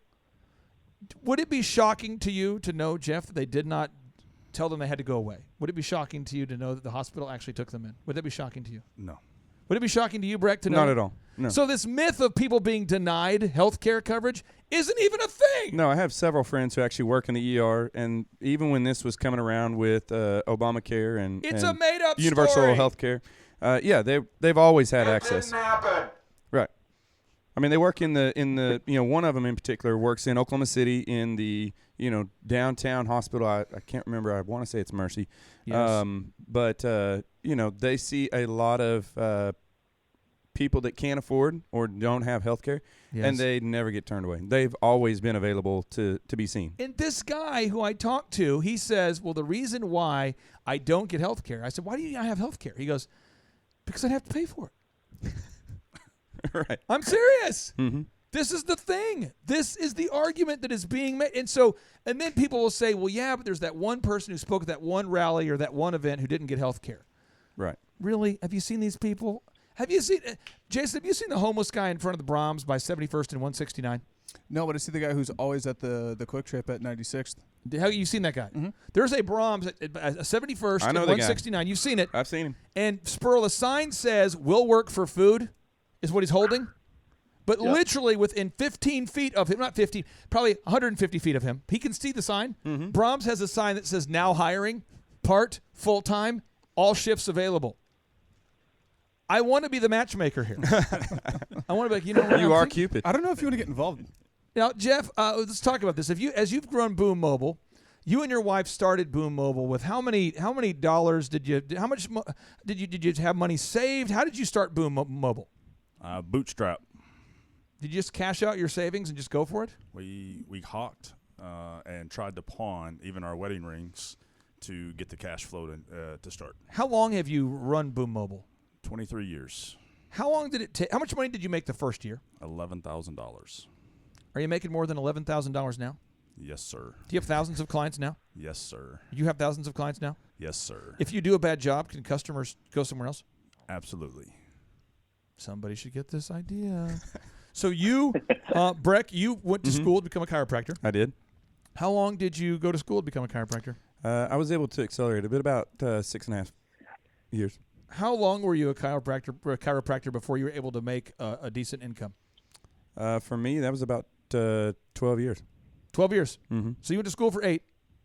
Almost. Then you worked for 12, 20 total. Mm-hmm. Before you teamed up with Tim Redmond, right. your coach, and you were able to grow, and now you've doubled profits in the last couple of years? We have. More than doubled the profits. But, yeah, even in other numbers, we've doubled or a little more. Spurl, I'm looking at your tracking sheet right now. Do you owe me some Yeezys, Spurl?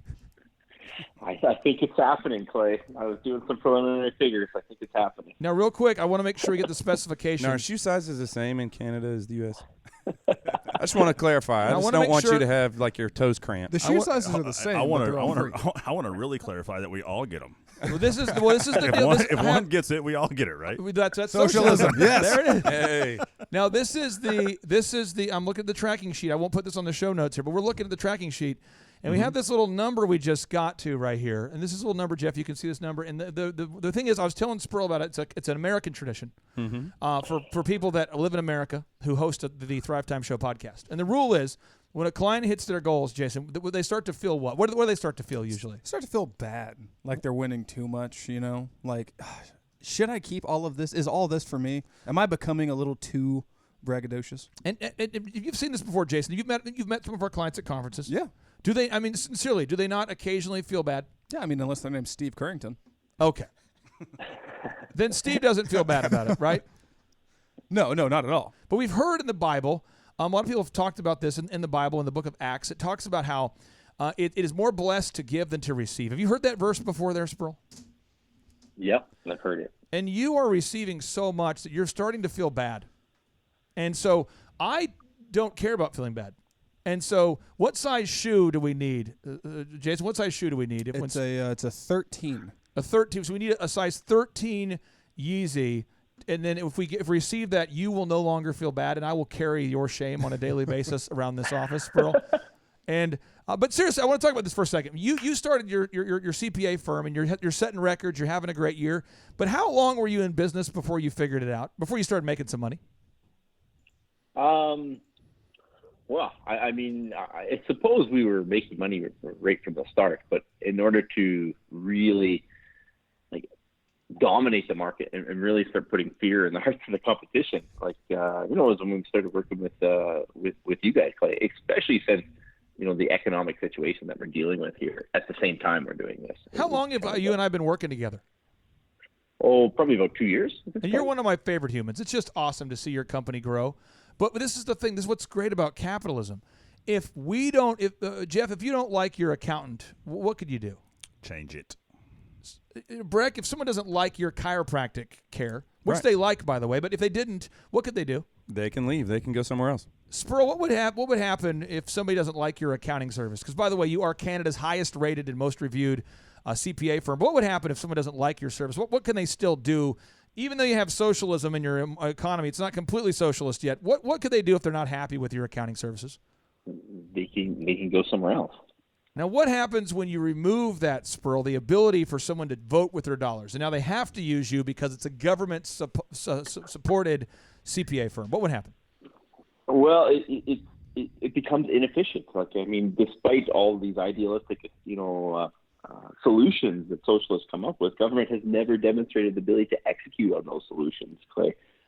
I have a bit of a story for you about a younger Josh, and I had a management practicum with the city of Edmonton, and the management practicum, the job that I got when I was going through college was to reduce the environmental impact of city recreation facilities. Wait a second, this was you? This was me. This was the management practicum that I did with the city of Edmonton. Oh, probably more than.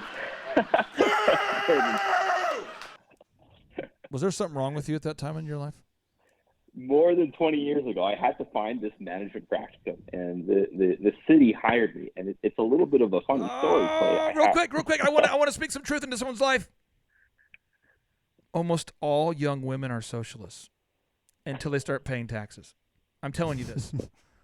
Almost all young women are socialists, because women are more empathizers. And so when you survey young women, especially of the college age or just right out of college age, right, they tend to vote socialist. And they all have NPR bumper stickers. Yes. And then once they starting a business or earning income, then they switch. Why would somebody, Jeff, switch to capitalism and be in favor of capitalism once they start paying some taxes? Because it gives you a voice, gives you a choice. So if you're out there today and you're like a young Josh Sproul, first off, listen to this. This is your soundtrack. And then listen to this. And just understand that it's going to be hard for you to cross a sidewalk without getting hurt with your head that far up your ass. But Sproul, please continue. Back to you. So myself, as I graduated with a business degree, I thought, well, if I can get these guys to act on initiatives, why don't I try to pick out the initiatives that would both be environmentally friendly and save them money. So I thwarted all of the initiatives that were just kind of, fluffy initiatives. And I thought, well, how could these people reject my initiatives if they would save the money and be environmentally friendly? And so I went, digging around at these places, and the director, all the power to him. He gave me kind of free rein to look into things. And I think he expected me to come back with some, lunch and learn or fluffy posters or something like that. But I started digging around in the basements of the pools, and I found that they had these electronic systems to monitor the infection properties of the swimming pools. And I did some research and found that if you drop the pH of a pool from 7.4 to 7.2, you could likely disinfect it with, kind of 1/10 of the chlorine that they were pumping into it before. And the patrons of the pool wouldn't even notice the difference in the quality. The people would notice the same comfort. In fact, they'd probably even like it better because you wouldn't have that chlorine smell everywhere. And I brought it back to the guy, and he said he was kind of really surprised that I found it. And he said, I said, well, why can't we ask them to do this? And he said, they're going to hate you if you ask them to do that. And I asked why. He's like, because they've been doing it that way for years, and they're going to have to admit that they're wrong. I was like, well, surely there must be some sort of expert who can verify that what I'm saying is there correct. It is. And I asked, who is the expert? He's like, I'm the expert. I've trained all of these guys, and they still won't listen to me. But I can't change this because he was at this point about 6 months away from retirement. And he said, if you wanted to go down that path and keep finding these things, I will guarantee that you will get fired during your management practicum. He's like, but I can also guarantee that as soon as I'm gone, you will never work for the city of Edmonton again. A quick microcosm of American government employees. This is how it works. Employee A wants to buy a printer, a Hewlett-Packard printer for $100. Employee B wants to buy an Epson printer for $120. They can't agree on what printer to buy. So they buy both for a total of $220 while sticking within their $150 budget. So in order to come up with the extra $70, they print money. This is what they do. This is government bureaucracy in action. Spurl, we have time for one more hot take from you. What would you say for anybody out there in America right now who's flirting with the idea of voting for a socialist because they don't like the tone of our current president? I mean, you have to be careful what you're wishing for, because you look at those healthcare waiting times. You got to talk to people who really had family members who they've been sick, and there's nothing that they can do to kind of expedite that treatment. And it's a real thing. So I mean, if you vote that way, be careful, because you might just get it. And there's a lot of examples around the world of what that could look like. Spurl, you are a great American, and thank you for allowing me to call you at a time that is way too early, much earlier than our agreed-upon time as we adjust to this new time schedule. There, we lost an hour, and I think Spurl just lost 3 or 4. No problem. Spurl, I appreciate you, man. You have a great day. Thanks, guys. Yeah. All right. And we have one more Thriver we're calling today. Nolan Koo here is based in, where's he based, Jason? San Francisco. San Francisco, the home of American socialism right there. We'll call him up right now. Nolan. Hello, it's Nolan. Hey, how's it going? Good, man. Hey, sorry for the delay here. We have a new schedule, the time change has occurred. And so I think our first interview today, Jason, was at what time did we think it was? 4 a.m., so 2 a.m. Nolan's time. 2 a.m. Nolan's time is our first interview today, and we've just been adjusting to this great, colossal time change. Jeff runs a cell phone company. So, Jeff, you were the first one to call me and say, hey, what time do you want me here? Because the schedule changed, right? Absolutely. I don't think anybody else had that thought, though. No. Breck, you had that thought. I mean. Well, I was concerned that my alarm clock would not wake me up at the right time. I'm paranoid about that. So I was going to stick with the typical 6 o'clock, but I was afraid my 6 might not match up with your 6. Oh, all right. That was my fear. Yeah. So Nolan, you've got Dr. Breck here, who is a chiropractor. How are you doing, Nolan? I'm doing well. Nice to meet you. Thanks, Dr. Breck, for being here. Absolutely, it's great to meet you. Breck has gone down the trail of financial tears for a decade after getting out of chiropractic school, just kind of struggling along, and he's doing great now. Jeff, when you started your company, Boom Mobile, again, you and your wife put every dime into that thing. How much money did you make that first year again? $11,000. Sweet. And so you guys have gone from the bottom to the top. And then I'm obviously here with you and Jason. So I thought we'd open it up for any questions that you might want to ask about growing your business, my friend. Yeah.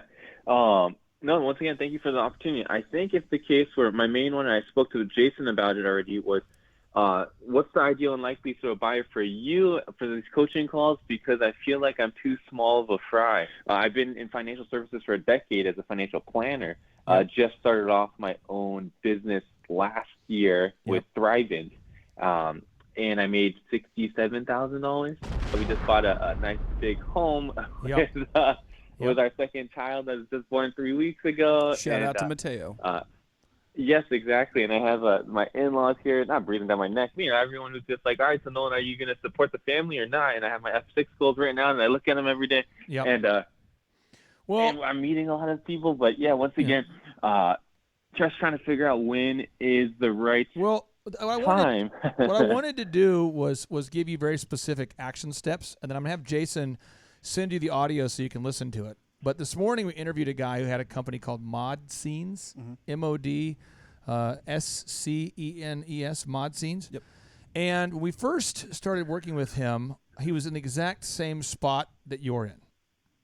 The exact same spot. And we just interviewed him this morning at 5 o'clock Central, I believe it was. Yep.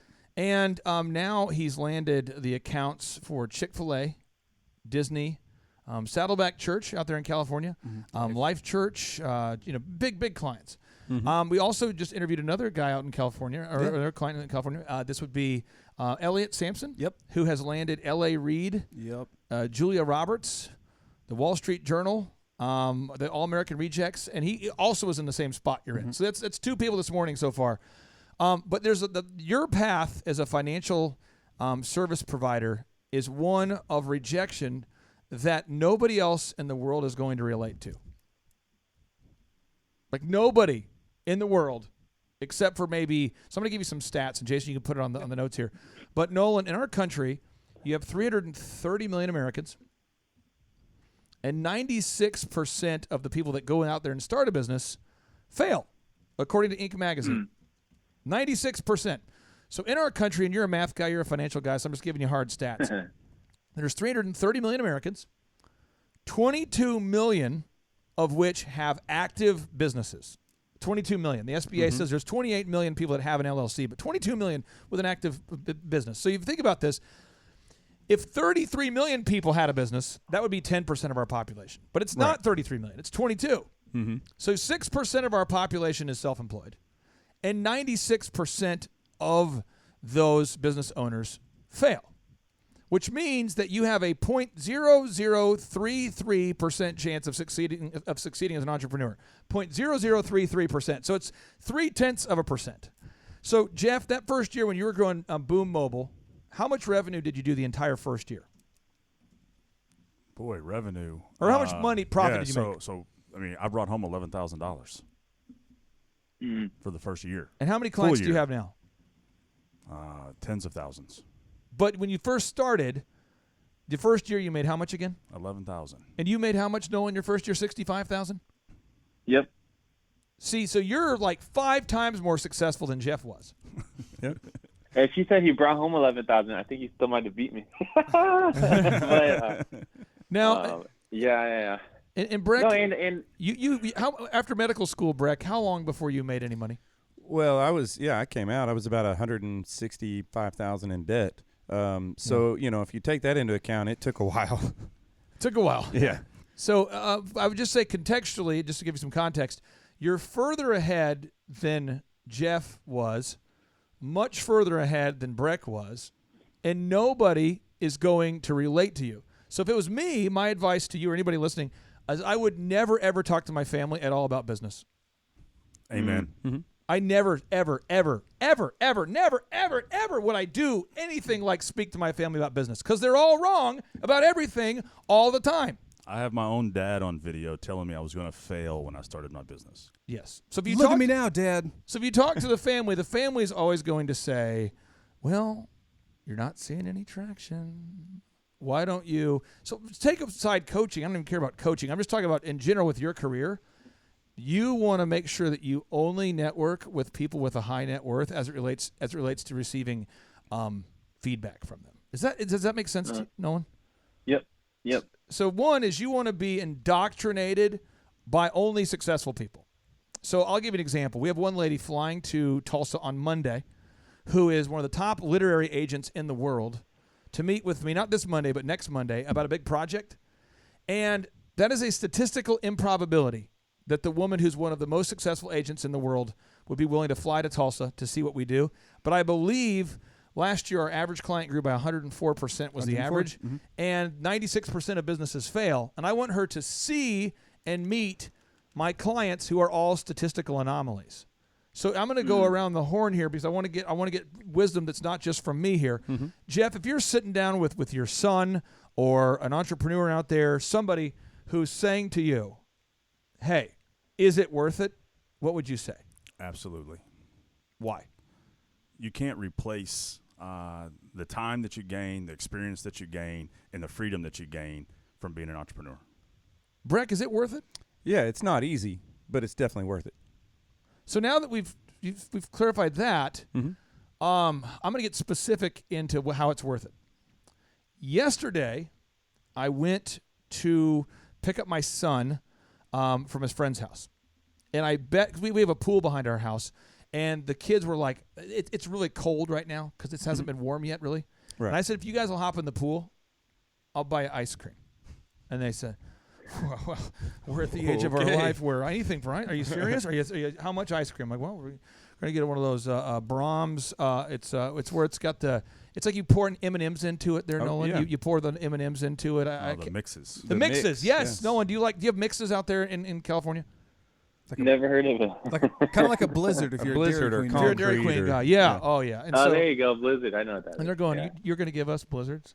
Oh, I said, yeah. Oh, yeah, I will. And they go, okay. So they hop in. They quickly hop back in the hot tub. But by the end of the day, they're going down the water slide. They're having a blasty blast yesterday. And I didn't have to think about what it was going to cost. So I go into Brahms to get the ice cream.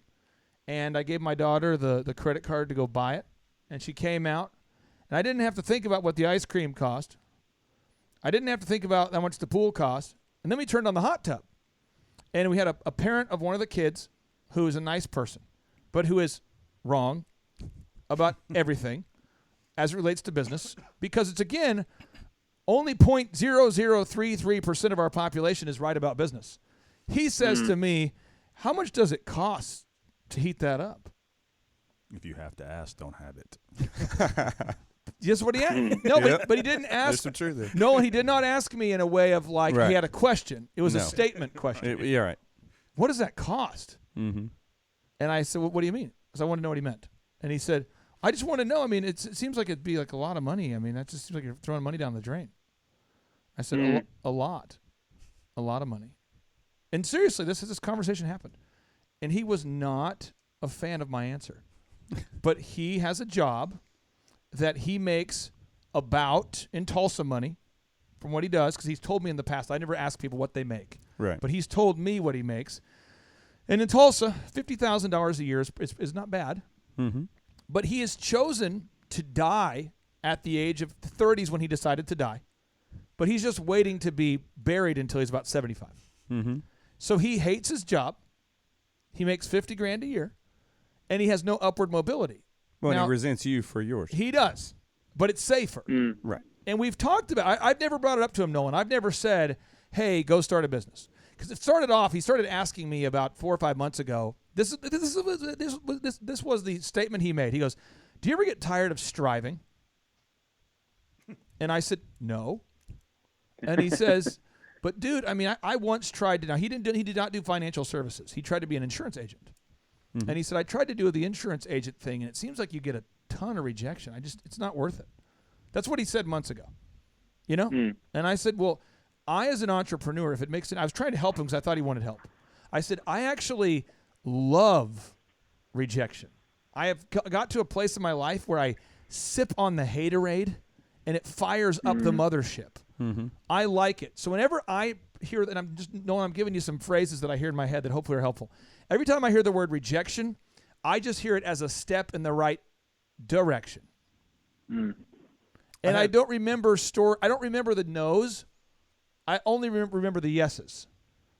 So when commercial real estate, my partner Braxton helped turn an abandoned mall into a call center in Broken Arrow. It's the Eastland Mall, now it's a call center. Took my driver's test there. There was more commissions paid out on that deal than every one of the people who helped the details of the deal do that they made in a decade. There were more commissions paid out on that deal than all of the transactors had made in a decade. I'm talking about the people doing the title work, the people doing the behind-the-scenes work. There was more money in commissions. When you do 6% of a multi-million dollar deal, there's more money paid out on that one deal than all of the people handling the transaction made in a decade. Now, Jeff, I'm not asking you to share the specific details of it, but you're working on a deal that is a multi-million dollar deal. Am I correct? That is correct. What can you share about that deal to encourage Nolan? Because there's some really big numbers you're looking at. What kind of things can you share about that deal, and maybe share how that deal came about? Yeah, so Nolan, that deal came through actually a trade show that I was speaking at. But again, from where Clay's going with this, it's all about the amount of contacts that you can make. It doesn't matter what the answer is. It's just how many people can you get in front of. And if you continue to get in front of people, the answer that you want will eventually happen. Don't get discouraged by anybody else around you. Don't get discouraged. Hey, look, my wife at one point in time, when my phone was ringing and it was headhunters, were like, "He'll take it." I mean, it was to that level. So you got to stay. You've got to stay encouraged. You've got to know that what you're doing is right, and you got to believe in what you're doing. The best example I can give you is when Kanye decided to put on the red hat. Forget that he was supporting Trump. I'm just saying when he decided to say, as an African American, he does not have to vote Republican or Democrat. He can vote how he wants. Holy crap, he took some hate. Yep. But his interviews where he talked about it were powerful. Where he's talked about, hey, it doesn't at all slow him down or discourage him. He actually recognizes that success is not normal, that having a counterintuitive worldview is not normal. To quote Aristotle, the only way to avoid criticism is to say nothing, do nothing, be nothing. Martin Luther King Jr. was killed for standing up for civil rights. Jesus was put to death at the age of 33 for sharing what he believed to be the truth, what I believe to be the truth. But it's 0.006% of people have chosen to read and to implement the gospel of wealth. Think about that. No one in any room of 1,000 people, dude, there's only 6 people in the room. And you're selling financial services to those people, right? I mean, how many people have decided to invest in financial services knowing that are super poor? You know what I mean?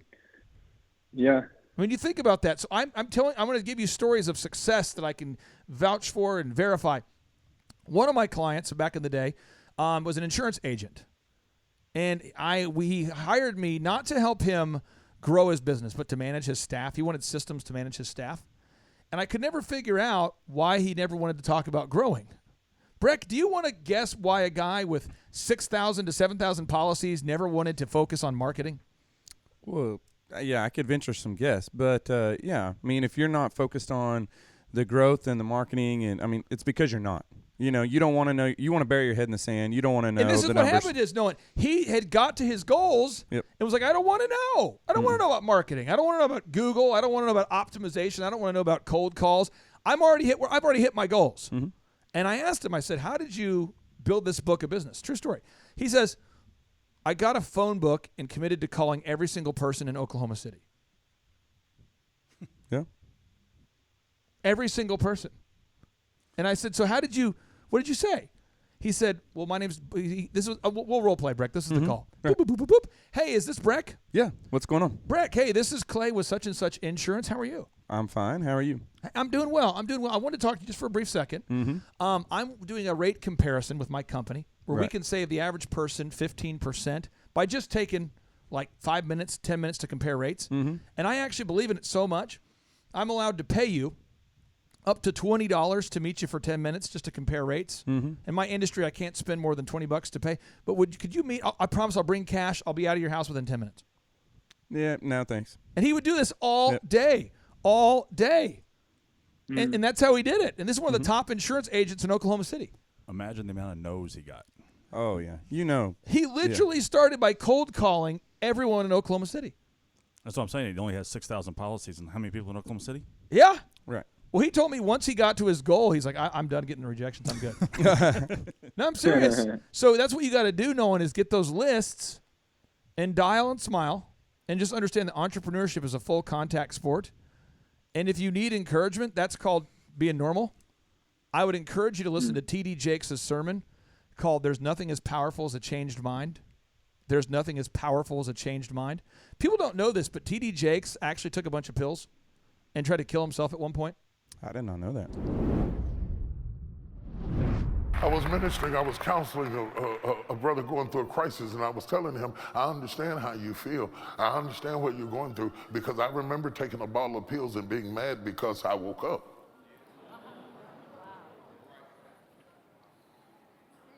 I'm not there now, but I have been there.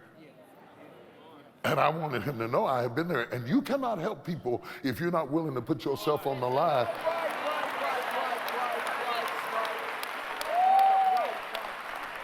I will not die here. But it's T.D. Jakes. It's called Untouched is the sermon. Untouched by T.D. Jakes. You can find it on YouTube. And he explains, man, when he was out there trying to start a church and spending all of his money and putting it back into the church, he had another job just so he could put money into the church to keep the lights on. And he did that for a decade. Mm-hmm. And he talked, so I again, just the feeling of hopelessness can be overwhelming if you're not around people that are, who already are where you want to be, Nolan, or who are on the path to where you want to go. Mm. Is that helpful at all, Breck? You had a hot take. Well, one of my thoughts is I know for myself, I did a number of different things while trying to get my practice up and going. Clay, I believe you did several different jobs at the same time. I'm guessing that Jeff did as well. I know that Jason has done a couple of things simultaneously. Yep. And so I don't know your personal situation there, Nolan, but there may be some opportunities to do some things in the hours that you're not actively working on making these calls. So, like for myself, I was able to do commercial janitorial work before So, as a doctor, hours. you were doing janitorial work before hours? Yep. So, I would get up early in the morning. I don't remember exactly what time, but I think about 3:30. I would show up and be on the job at like 4:30 in the morning, clean for a couple of hours, get a quick shower, and then head into my office and see patients, thereafter. I also work for UPS to load the trucks. And I did Applebee's, Target, and DirecTV simultaneously while building DJ Connection. And what I did is I took all of the money, because Dr. Zellner told me to, and I bought a Yellow Page ad that was a little over $2,500 a month. Yep. And you can't change the ad every week. Right. But at the time, it was a different time. Yeah, but the thing is I put that ad up there, and I remember paying it. You don't actually get when you design your ad, it doesn't go into the book. The book doesn't get printed out for usually 3 to 4 months. Right. But you have those first upfront payments. It's like your first 2 months or something. And I just, totally take out us and coaching and working with you and all that stuff. You've just got to keep getting rejected by everybody in San Francisco. But don't call poor people. Nolan, one of the aspects that I took on very early on, because I quit a corporate job cold turkey and had zero revenue coming in. And so I had to produce revenue right away and bring home money right away. I just had a little baby girl. She was probably 3 months old. And my wife was looking at me like, what are you doing? And so one of the things that I did is I took to what I would call consulting within the same industry that I was working in, which was telecommunications. And I would just go door to door. And I would say, hey, can I just, I'd look at Dr. Breck and go, hey, you're a chiropractor. You don't know about your phone systems. You don't know about what you have going on. So let me take a look, no cost. If I save you anything, then I'll take 50% of that savings. If I don't save you anything, we walk away, we both are fine and we don't lose anything. And so I would walk into businesses and do that, and literally was walking out with $300, $400, $500 checks at a time just because of the savings that I was showing them that they could take. And I did nothing for the service. Meaning I was not the person supplying the savings. It was keeping them right where they were at. I would just get on the phone and I would negotiate with AT&T for them, and I'd hang up, and we'd had their savings, and I'd get 50% of it, and I'd walk out the door. So you have to get creative in your industry. You're a service industry, and so you can get somewhat creative with some consulting yourself that will walk them down the path of what you're also doing from a financial service. Which I think is great advice because you're bringing the value first. Right. Which is always important. Nolan, does that help you at all, or do you still have other questions about that? Because I want to make sure that apart from us, that you can get to a place where you can be like a rejection machine, where you kind of like it in a weird way.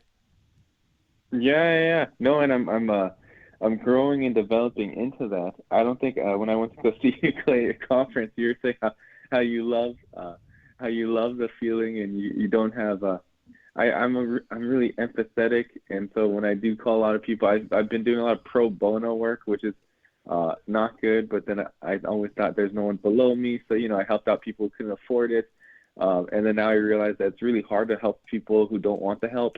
Yes. Hey, real quick. That right there is powerful for you and for somebody else to get this idea. This is why. Oh, I hate to do it again. This is why socialism doesn't work. Listen, there's a guy. I saw my wife lose her soul. She got it back, but I saw her lose her soul when we were 22. Nolan, 21. We had just gone to church at Higher Dimensions Church. We went over to Walmart at 71st and Memorial, that area, 81st and Memorial, 81st and Lewis. I'm sorry, 81st and Lewis to get our groceries. And we always ate. We were just now to a point where we could afford decent food, so we go there to get our groceries. We had a condo at around 71st and Lewis, not a great area. But anyway, Nolan, we went over there to get groceries, and we didn't have a lot of money. We had maybe $1,000 a month of extra. And there's a homeless guy who's in the Walmart parking lot who says he needs change. Do you have any change? I need some money. He said he had a car. His car broke down or something, and he needed money for gas or something. I can't remember the whole pitch.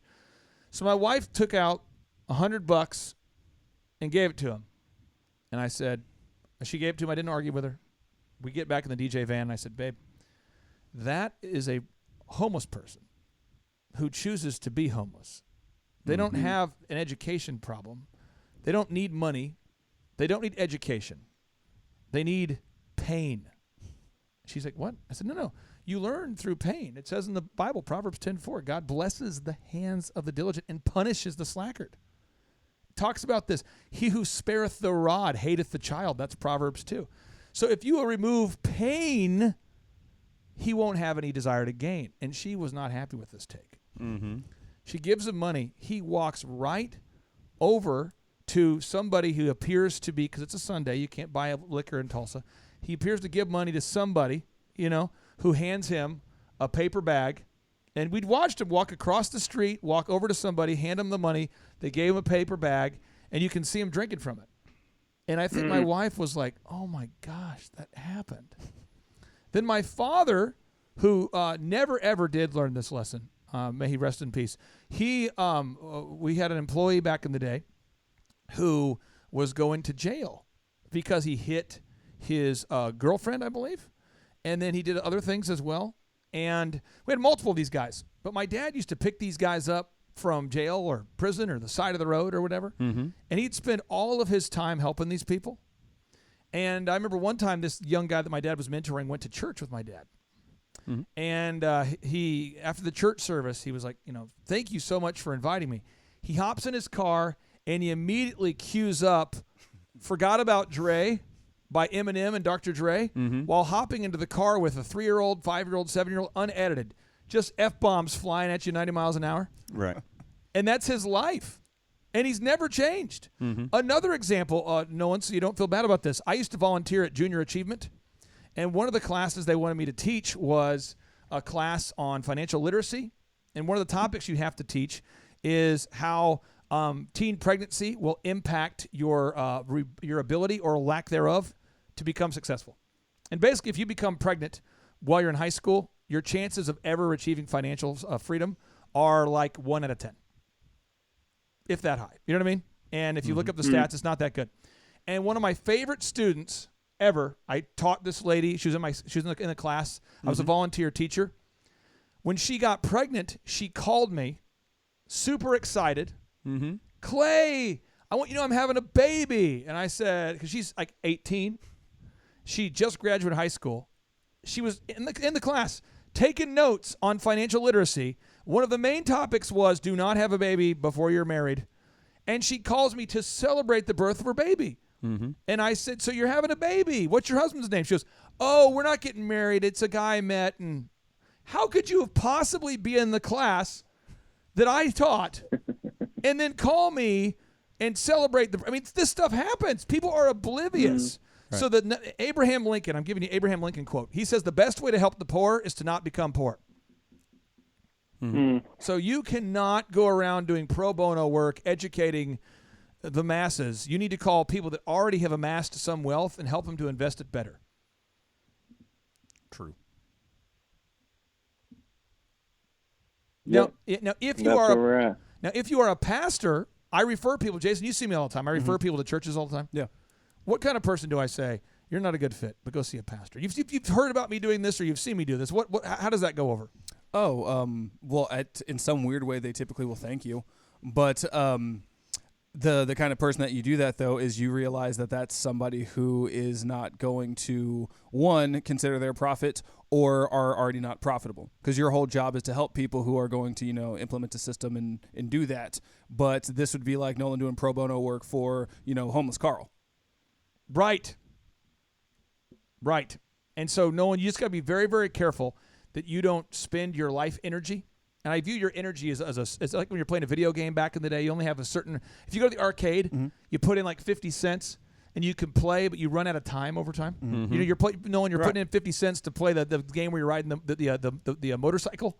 And over time you're running out of time, or you're playing like a video game like Street Fighter and you're running out of energy. Yeah. Mm-hmm. That's what it's like. That's what 24 hours a day is like. And so what you want to do is focus all your energy and time on building this business and only speaking to ideal and likely buyers. Only speak to ideal and likely buyers. Only speak to ideal and likely buyers. And then after you do that long enough, then ironically you have all the time needed to spend your time ministering to people where you don't expect anything in return. But it's when we try to merge those two together, that's where perpetual poverty occurs. And for a great example of what not to do, read the life and times of Abraham Lincoln before he figured it out. I mean, this guy's life was a complete train wreck before he figured this out. So hopefully, does that help you at all, Nolan? Yeah. No, it motivates. And now it's just trying to make sure I get the traction, the practical steps. Because right now, and Jason knows the best, I end up having those lists, but then some of them are the natural market, which I'm 30 years old, and so I have a lot of 30-year-olds that aren't as successful. Yep. My wife and I have been saving for a long time, so we're in our $1 million home, and it's the case where a lot of people that we know are the ones that are just trying to claw their way out of debt, And then I have all the churches, the list of the people that I do know, and then each one of them I'm trying to help speak to, but they introduce me to the people that are in debt. And then I have some cold call lists, but don't know, and so I'm just trying to really figure out what the next steps are, so that I don't have to come back in a month and say, gosh, this sucks. Well, country clubs are a great place to network for you, either speaking at them. A lot of times country clubs, wealthy people value ongoing education. So a lot of times country clubs or networking groups for upwardly mobile people that actually have money. In Tulsa, there's a place called the Summit Club. It's like a country club in the sky. Mm-hmm. There's a dinner club in downtown Denver. I think it's called the Petroleum Club. Yep. There's places like that. Those places will bring in outside speakers to talk about wealth management. And I think what qualifies you to speak as being at the age of 30 and owning $1 million home, here's how I did it. That's a story that people want to hear, And wealthy people never get tired of hearing those stories. They love those stories.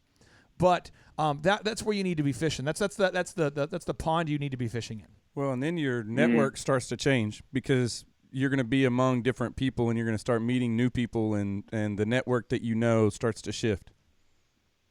Gotcha. Most importantly, believe in your value. If you believe in your believe in your value that you bring, then everybody that you talk to is going to believe in you. If you come across as not believing in who you are, then you're not going to get very far. And if you're not careful, if you're talking to the average person, remember, think about this. If you're talking to the average person, only 6 out of 1,000 people are doing well financially in terms of like owning a successful company. So what I would encourage you to do is, if at all possible, call business owners. And business owners value their time more than their money. So if you usually offer to pay for a 15-minute consultation, you can usually get it more often than not if you're willing to pay. So the guy who earned, have I shared with you, Nolan, about the printer that I use, the printer service I have? I don't think so. The guy who sold me the printer service I have came to my, and I know you're in financial services, there's certain limits to what you can do, but he showed up at the office and found my secretary and said, "Is the owner here?" And she said, "Yes. I'd like to meet him about your printer." She says, "Something nice," but he's not interested. And he says, "Well, I know how valuable his time is, so I'll be happy to pay, $50 for 10 minutes of his time, and I think I can save him at least $100 a month on his printer supplies." And that's who we use for our printer supplies. I will never switch again.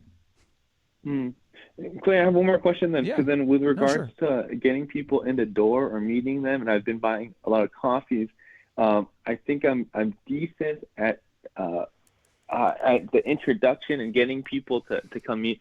And then maybe it's just not within that 15 minutes that I have or 30 minutes, I get a lot of I'll think about it, right? The maybes. Oh, great. And just trying to figure out if it's the language or if it's just my. I was telling Jason, does my ice cream just the flavor sucks or? No, this is good. This is good. This is what you have. This is a great question about the ice cream, and I want Jason to take notes on this here for you. The problem is you're trying to guess what ice cream they want, as opposed to asking them. So, as an example, I've been married to my wife for almost 20 years, and I don't know what she wants to eat today. Now, occasionally I try. I'll say, so I'll come home with like, it's nice. They do, it's Asian food. It's over there by the memorial. It is, what is it called? Pei Wei. Mm-hmm. She loves Pei Wei. So I come home, Nolan, with Pei Wei, and she says, I'm not interested. Not tonight. I'm not feeling it tonight. She loves kombucha. So I get her kombucha, and she goes, I don't know, it's not my thing. She does not like hamburgers. So we're out in L.A., and we drive by In-N-Out Burgers, and she says, we have to go get a burger. I said, you're almost vegetarian. What? She says, I'm serious. We've been married at this point like 12 years, 13 years. Well, I love In-N-Out Burger. You recognize this comes from the cow, right? She says, honey, I was raised in San Diego. You can't not like In-N-Out Burger. I'm like, oh, okay, fine. And so what I've discovered is I ask my wife, hey, what do you want to eat tonight? So your steps are this: report, needs, benefits, close, isolate, objections. RNBCI. That's your new mantra. RNBCI. Report, needs, benefits, close, isolate, objections. And this is what you do. So you meet the person, and you script out 5 questions to ask the person about the following 5 topics. FORE. Tell me about your family goals. Family goals. Tell me about your occupational goals. FORE. Tell me about your recreational goals. Like, what do you do for fun? Tell me about your enjoyment or experiences. What do you do for fun? And then the final question, tell me about your goals for your hobbies. And some people call it in a perfect world. That's the question. In a perfect world, what would you be doing with your time if you didn't have to focus on money? FOREH. Okay? That's how you do it. That's report. Then after that, you ask them needs, and you have to script out 5 questions. So you say, where are you now versus where do you want to be? That's the needs questions. Needs, where are you now versus where do you want to be? If a GPS would take you specifically to where you want to go financially, wouldn't you want to go there, or would you want to just guess, Mr. Client? So tell me, where do you want to go with your GPS financially? And you got to get the client to dream out loud. Jeff, you do this all the time. You talk to people. What would you do with the savings, right? I mean, if you saved $1,000 a year on your phone bill, what would you do with the money? I mean, do you not ask these questions? No, for sure. And you're touching on a core topic for me. I am a question asker. That's the only way I get to a yes is by questions. So you script out 5 questions for rapport, 5 for needs, and then you want to give me 3 benefits that are so powerful, so irrefutable, so true that they have to move. So you'd say, well, based on what you told me, as a Thrivent financial planner, my fiduciary duty and my civic duty to you is a human to human here, and my financial duty, because it's a profession, is I help you by doing A, B, and C. And make sure there's a hot benefit. Like, I help you make wise decisions, boom. B, I help you eliminate risk or mitigate risk, B. C, I'm a dependable person who you can count on. At the age of 30, I've been able to build or buy $1 million home at just the age of 30, and then support every fact or every benefit with a fact. To support every benefit with a fact. So show them a picture of your home. Or give them client testimonials they can prove. Cell phone numbers of clients they can call. Video testimonials if you're allowed to get them. But you want to support every benefit with a fact. And then you go for the call to action. And you say, hey, I realize that planning your financial future is a big decision. And if I were you, I would not decide on it today. I would not do it. So let's go ahead and meet and then set an appointment within the next 72 hours to close the deal, Nolan. Within 72 hours. And then you don't want to ask for a lot. I always tell pastors and ministries this. Do not ask for a lot of money up front. Get someone to invest a little amount. Be diligent with the little you're given, and it'll grow over time. So, let's start investing $100 a month or $1,000 a month or some number that is reasonably small, and that way you can build up your rapport with that client over time as you do what you say you're going to do. And then that rapport will eventually make them want to invest more. And then I is isolate objections. Rapport, needs, benefits, close. Isolate objections. You got to ask them now, what concerns do you have? Before you wrap up the meeting, what questions do you have? What concerns do you have? And you want to give them permission to bring up their concerns. So, Breck, with chiropractic care, what percentage of the population thinks it's nuts? Well, it's probably north of 80%. That think you're nuts. I mean, utilization is about 10 to 15% of the population uses a chiropractor. So the people that maybe don't use it but think it's okay, there's probably a little higher. So I'm going to say that 20% are on board to some degree, but 70 to 80% for sure don't buy into what we do. And most yeses are after 2 no's. When the person said, "I need to think about it," the money's in the follow up. So, Mr. Boom Mobile, Mr. Jeff, how often when you meet somebody about comparing and their phone plans and saving the money, do they think you're nuts and you're making it up? Often. Like 1 out of 2, maybe 1 out of 3 people. I mean, I would say I would probably say everybody. I mean, because everybody feels like that they've done a great job. There it is. So, does that help you, Nolan? Does that give you a formula for success? Rapport, needs, benefits, close, isolate objections. Yep, and Jason's been helping me with that. So, hey, I'm just tasting the rejection and disappointment, and I'm like, oh man, and I've been in the industry for a decade, so I've seen other people do it, but I haven't had to go out there and swing my own bat. So, just really trying to figure out and see if it was the circumstances or the type of people or things of that sort, and then once again just give you guys my where I'm at, and then seek out counsel because that's what we're here for. Yeah. Hey, go ahead. Jeff Hawley here chiming in. What do you got? Say, Nolan, when you're asking the questions, make sure that you're talking to them and not through them. And so anytime that you're talking to somebody, they need to know that you're truly into what they're saying. Truth. And you will find, whenever you're asking those questions, you'll find their hot button. And when you find it, you camp on it.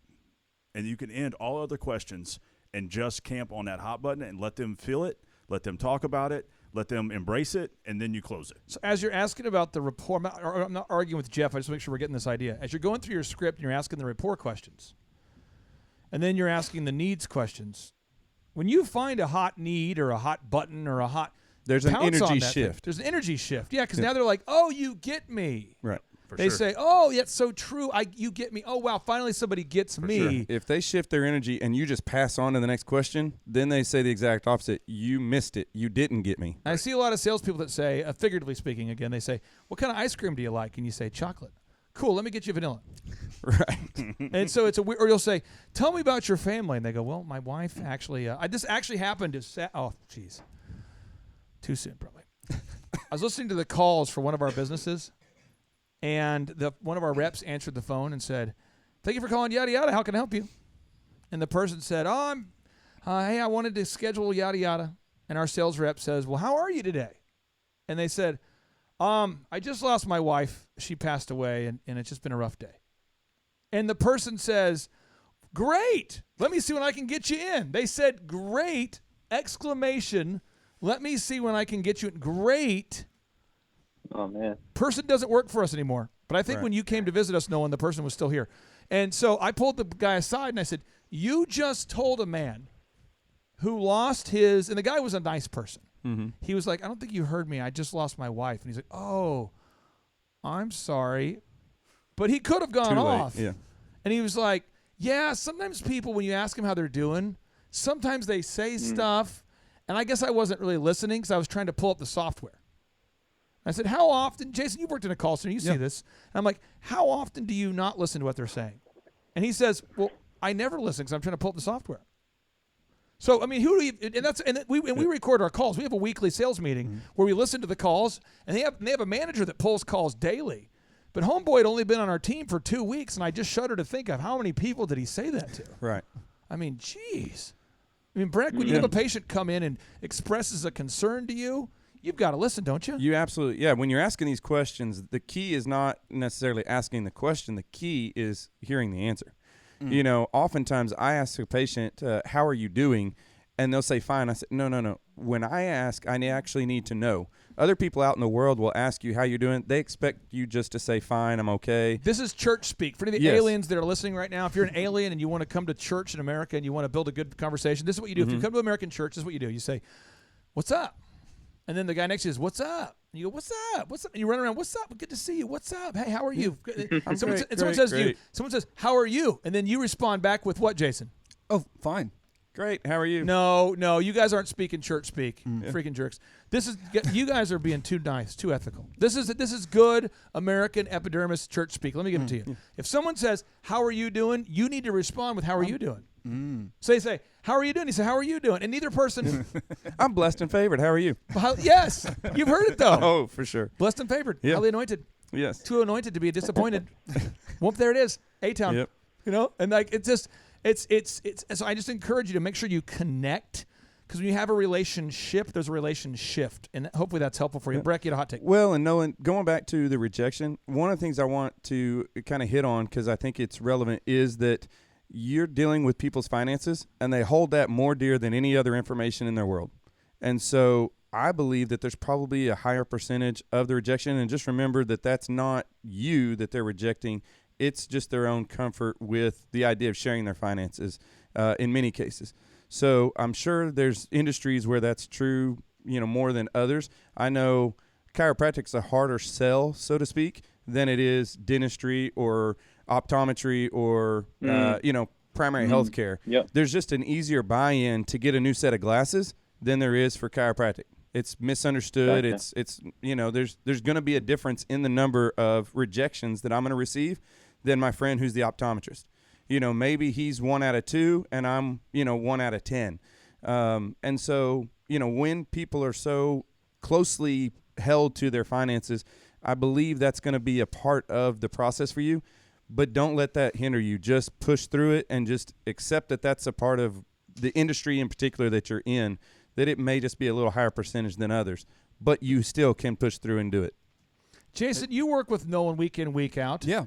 What other questions do you think you might have that would help you to help Nolan or just in general? Because, again, I have worked with a lot of financial planners who are doing very well. I got one guy I met in a plane years ago, Nolan, who looks just like Will Clark, the former San Francisco Giant. Looks just like him.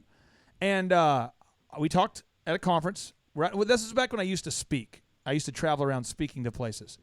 And he asked me what to do, and I worked with him for a couple years, and he achieved every single financial goal. And he had been in business for over 2 decades and was stuck. So, I mean, you can do it. You just it's the implementation. I just want to make sure, Jason, I'm clarifying the implementation. Oh, no, absolutely. This has been awesome. Nolan, do you feel like we're answering your questions, or does this feel vague and weird? No, it's good. And I'm just, the only thing is it just the doubt keeps creeping in, but I want to keep squashing it. Is there I know there's networking events, like the BNI groups and other things locally. Do you guys actually have anything like that for the Thrivers? For people that are either local or the ones that end up doing CPA services that we can end up exchanging numbers to. to see if there's any form or value in introductions, things like that. Well, I mentioned it because Clay, you at one point sort of back or behind, you just mentioned like, oh, all you need to do is come to my conferences. You can network there and probably make your $250,000. Yeah. Well, I'll say this. Let me tell you why I have shied away from that, and then you can rebuke me, okay? At our conferences, we only sell tickets to people after Julia has vet them, or Luke. So we turn down, for every one person that buys a ticket, we usually have 4 to 5 that we don't sell a ticket to, usually. And so you have to be like vouched for. So I think Lewis is your friend. Isn't Lewis your friend? Bruno Interlandi. Yeah, Bruno Interlandi, who was a friend of Lewis. But like we kind of knew of you guys, you know. But we have a lot of people that want to come to conferences to prey on people. Mm-hmm. So I'm just going to tell you, we had one guy who wanted to come to the conference who does financial advising, who's a scammer. And so we told him he can't come because based on what he does, he's a scammer. There's one guy who does a real estate scam who wanted to come. Mm-hmm. And we've had, I don't even know how many real estate scammers that have wanted to buy ads on our show. So I try to make it a safe place, you know, when you come to a conference where you can be around people that have been vetted to the best of our ability. Because I just don't want it to deteriorate into a Facebook group that is being bombarded by charlatans. Am I communicating well? Do you kind of get my heart on that? Yeah, no. And I think it's this is where I feel like, and it comes out of a good place, right? Like my heart is trying to say, hey, I want to offer up my services at the same time, ask if anyone needs them. But this is where like a lot of the people I know, natural market, all the people that I do go and ask, and they feel that same, you know, commission breath, where I'm like, I'm learning how to be desensitized because I err on the really empathetic kind, like I don't want to bother you kind of mode, but I'm trying to be that, not type A, but I'm trying to be that entrepreneur that goes out there and talks to anyone who's willing to, you know, to listen. So this brings up sort of that good, I'm right there in the middle right now. You could do it. And I want to just give you recap thoughts here, and then you and Jason can unpack these later, okay? 1, make a script. And I know you're doing it, but make that script, rapport needs, benefits close, isolate objections. Get that done. Make sure it's all on one 8.5 by 11 sheet of paper. Put it on a clipboard and bring it with you to every presentation and take notes. No one's going to think it's weird when you're taking notes. And this just in, the top insurance people I've ever worked with all do this. So just bring your clipboard with you. Breck, you're a chiropractor. There's checklists you use. Do that. Oh, definitely. Yeah. So use that. That's 1. 2, don't network with poor people. Don't network with poor people. Give them money without expecting anything in return. Help them out if you can, but don't try to network with them or sell them something. Don't try to coach them up to success. 3, commit to a certain number of rejections you're going to get every week. Just commit to that number and retrain your brain to believe that rejection means a step in the right direction. Because once you realize that so I'm just going to tell you my personal truth here, and then I'll wrap it up here. We have a lady coming to Tulsa on Monday who's one of the top literary agents in the world. Now, I want to explain to the listeners out there what this means. In the world, how many agents are in the top 10? 10. Correct. I can never answer this because I never know if you're screwing with me. I'm like, I know the answer is Tim, but I feel like he's going to say something else. How many million Americans do we have? 330. What is the statistical probability that she will be coming to town on Monday? It's not. It's like negative. Now, Nolan, I built DJConnection.com, and you would have, I don't know what you'd have thought about the man who used to wear a suit every day, who built America's largest DJ entertainment company. But every time I would go to DJ Association events, every one of the guys, everybody who was there, except for the exceptions, was super broke. And I remember I got asked to speak at one of these big DJ Association events back in maybe 2005 or 6. I opened it up for Q&As. One guy in the front row, he says, so, like, do you care about quality or quantity? You know, because, like, as a DJ, it seems like you're a sellout. And I remember I was like, yes, I am selling out. We're all booked out. And to sell out, that's a good thing. Yeah, but, dude, does every party like an original mix? I mean, seems like you've made it paint by numbers where, like, anybody could DJ. I go, this is true. Hand in the back. Hey, real quick, dog. Hey, how come you guys don't use turntables anymore? I'm like, because it's not scalable to get vinyl like that and to teach people how to do it. Oh, man, that's whack. Hand goes up in the middle. Hey, excuse me, sir, do you care more about money or the brides? And these kinds of questions they're not questions. They're statement questions. Yep. And all of these men went on to have massive failure. And there was only about 10 of us maybe in the top 10. So we would be at these DJ events, and they're going, how many shows do you do a year? I'd say 4,000. Someone else says, how many do you do? Then the top 10. Oh, about 2,000. Somebody else, about 1,000. Everybody else does like 50, 45. And so I'm telling you, misery loves company. So don't network with broke financial planners too, okay? That's the issue as well. All right. No, I'm leading the new financial representatives in my region. Oh, be careful. But that's dangerous because I consider being, a failure. I need to support the family, and what we're bringing in last year is not enough. Yeah, I would definitely limit your contact with them. Not one of them is a likely buyer of your services because they're doing the same service. Don't most chiropractors try to convince you that it's not possible to be successful? Yes. I mean, aren't your annual? You have ongoing education you have to go to. We do, and it's a beating every time. It's awful. I dread it every year. One of my clients is one of the top insurance agents in America. One of the top, and this is the thing: he's had his own colleagues within his own brand turn him in, quote unquote, for unethical marketing because they're worried that he's marketing unethically. They have no proof of it, nor does he market unethically. Right. But they are trying to trip him. So I would just encourage you to avoid networking in your own industry if possible. Yeah. Be a mentor of one, but be mentored by many. Yeah. Well, and I would say if there's a place that successful people are hanging out, like after hours for a drink or whatever, just find yourself there sipping on a drink, waiting, and meeting people. Just look for the opportunity to buy somebody a drink or hang out. And there's one book I need you to get the audio book of, Noah, and I might have mentioned it on our initial call, but if not, I need to mention it to you. The audio book Networking with Millionaires by Danko, Danko. Get that book, audio book. Listen to that book while you're driving. Because when I read the book for the first time, Networking with Millionaires, I recognized, holy crap, I'm networking in all the wrong places. And I didn't even know the places that they listed off existed. They're mentioning. I'm serious. They're mentioning things, and I'm going, a what club? A diners club? Is this a thing? Do people have clubs where they dine? Cruise ships? Who goes on a boat? Who would do these things? And so Networking with Millionaires is an absolutely great book, and I hope you have a great rest of your morning out there in San Francisco, my friend. Excellent. Thank you guys so much. I appreciate your time. All right. You take care. All right. Bye. Here, bye. All right. So on today's show, we covered how to overcome rejection. Yeah. We covered how Mod Scenes has used the Dream 100 system to land and keep the accounts of Chick-fil-A, Disney, Saddleback, Life Church, Oklahoma City Thunder, Frito Lay, and the U.S. Olympics. Yeah. We've covered on today's show Samson Sound and Lighting, how they've landed the accounts of L.A. Reid, Julia Roberts, the Wall Street Journal, the All-American Rejects. We've covered why socialism is failing Canada. And, Jason, we've talked about the Will Work for Yeezy program. True. Did you see what we did there? I think Spurl's going to send us a pair of 13s. I think he is. Which would be your size. Ooh, yeah. John got his pair. He did. Now you're next on my radar. Oh, you must have a pair of Yeezys. That's going to be, you'll make a little boy's dream come true. If you're out there listening today and you are feeling bad about your financial success, almost guilty, we all know it's better to give than to receive. Right.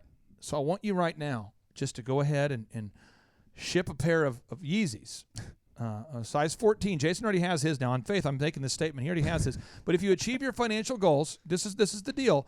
I will mention your name on the air every time I wear the shoes. That's true. And so who bought me the pairs I'm wearing right now, the new ones? Oh, that would be Kevin Thomas with MultiClean. Kevin Thomas with MultiClean. If you're in the Tulsa area and you're looking for a janitorial service, you got to. Or Oklahoma City. Or Oklahoma City. You got to check out his website. What's his company's name? MultiClean. So MultiClean. And money can't buy you ads on this podcast, but Yeezys can. Yep. So if you're out there and you're feeling guilty about the wealth, it's better to give than to receive. So just give a pair of Yeezys. Just mail it in. Our address is 1100 Riverwalk Terrace. Suite 100. That way they don't go to Strong Family people, Financial. yes, We like those people. We just don't have in our Yeezys. No, not at so all. 1100 Riverwalk Terrace, Suite 100 in beautiful Jinx, America, zip code 74037. Look it up, the Thrive Time Show, home office there.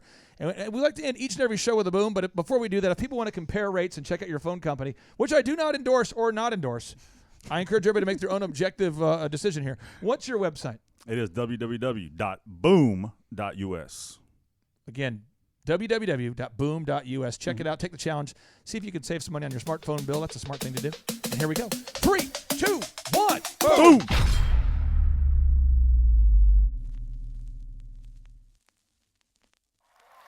If you don't understand you're the one, you won't understand why you're being attacked like you're being attacked.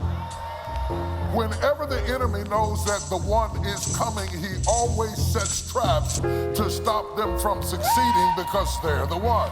And to him whom much is given, much is required. And so the text starts out talking about Abraham because Abraham is the one. And Abraham had to move out from his country and away from his kindred because he was the one. So he was a misfit because he was the one. So he didn't get to stay because he was the one. So he had to live in isolation because he was the one. So he probably was lonely because he was the one. Because he was the one. Because he was the one.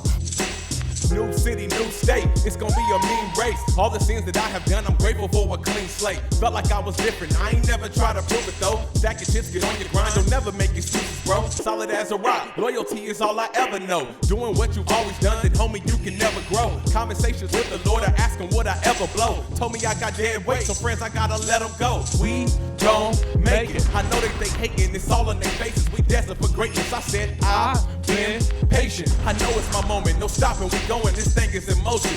What you gon' do when your back's against the wall? You gon' stand up like a champ or you gon' curl up in the ball? I'm the one, I've been chosen, so I'm riding through it all. Gotta keep your faith up so you can rise and never fall. Let's go. And Abraham had to move out from his country and away from his kindred because he was the one.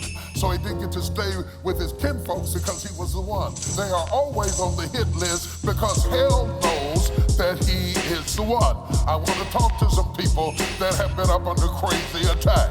And to him whom much is given, much is required. The devil's been attacking, I ain't stressing from it.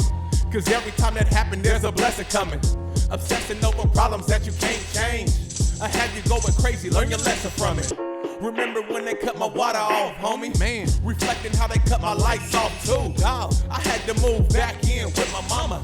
Had me feeling like a failure, that's what life would do. Gotta get up on your grind, I had to make the right move. Ramen noodles every night, I had some beans and rice too. Execution is the key, don't tell me what you might do. Favor from the man above, no other God is like you. You can knock me down, but I promise I ain't staying there. Feeling like I am the one, we just begun, let's make it clear. Me and Clay clicking up, y'all don't even get it, bruh. About to be colossal, taking over when we rip it up, hey.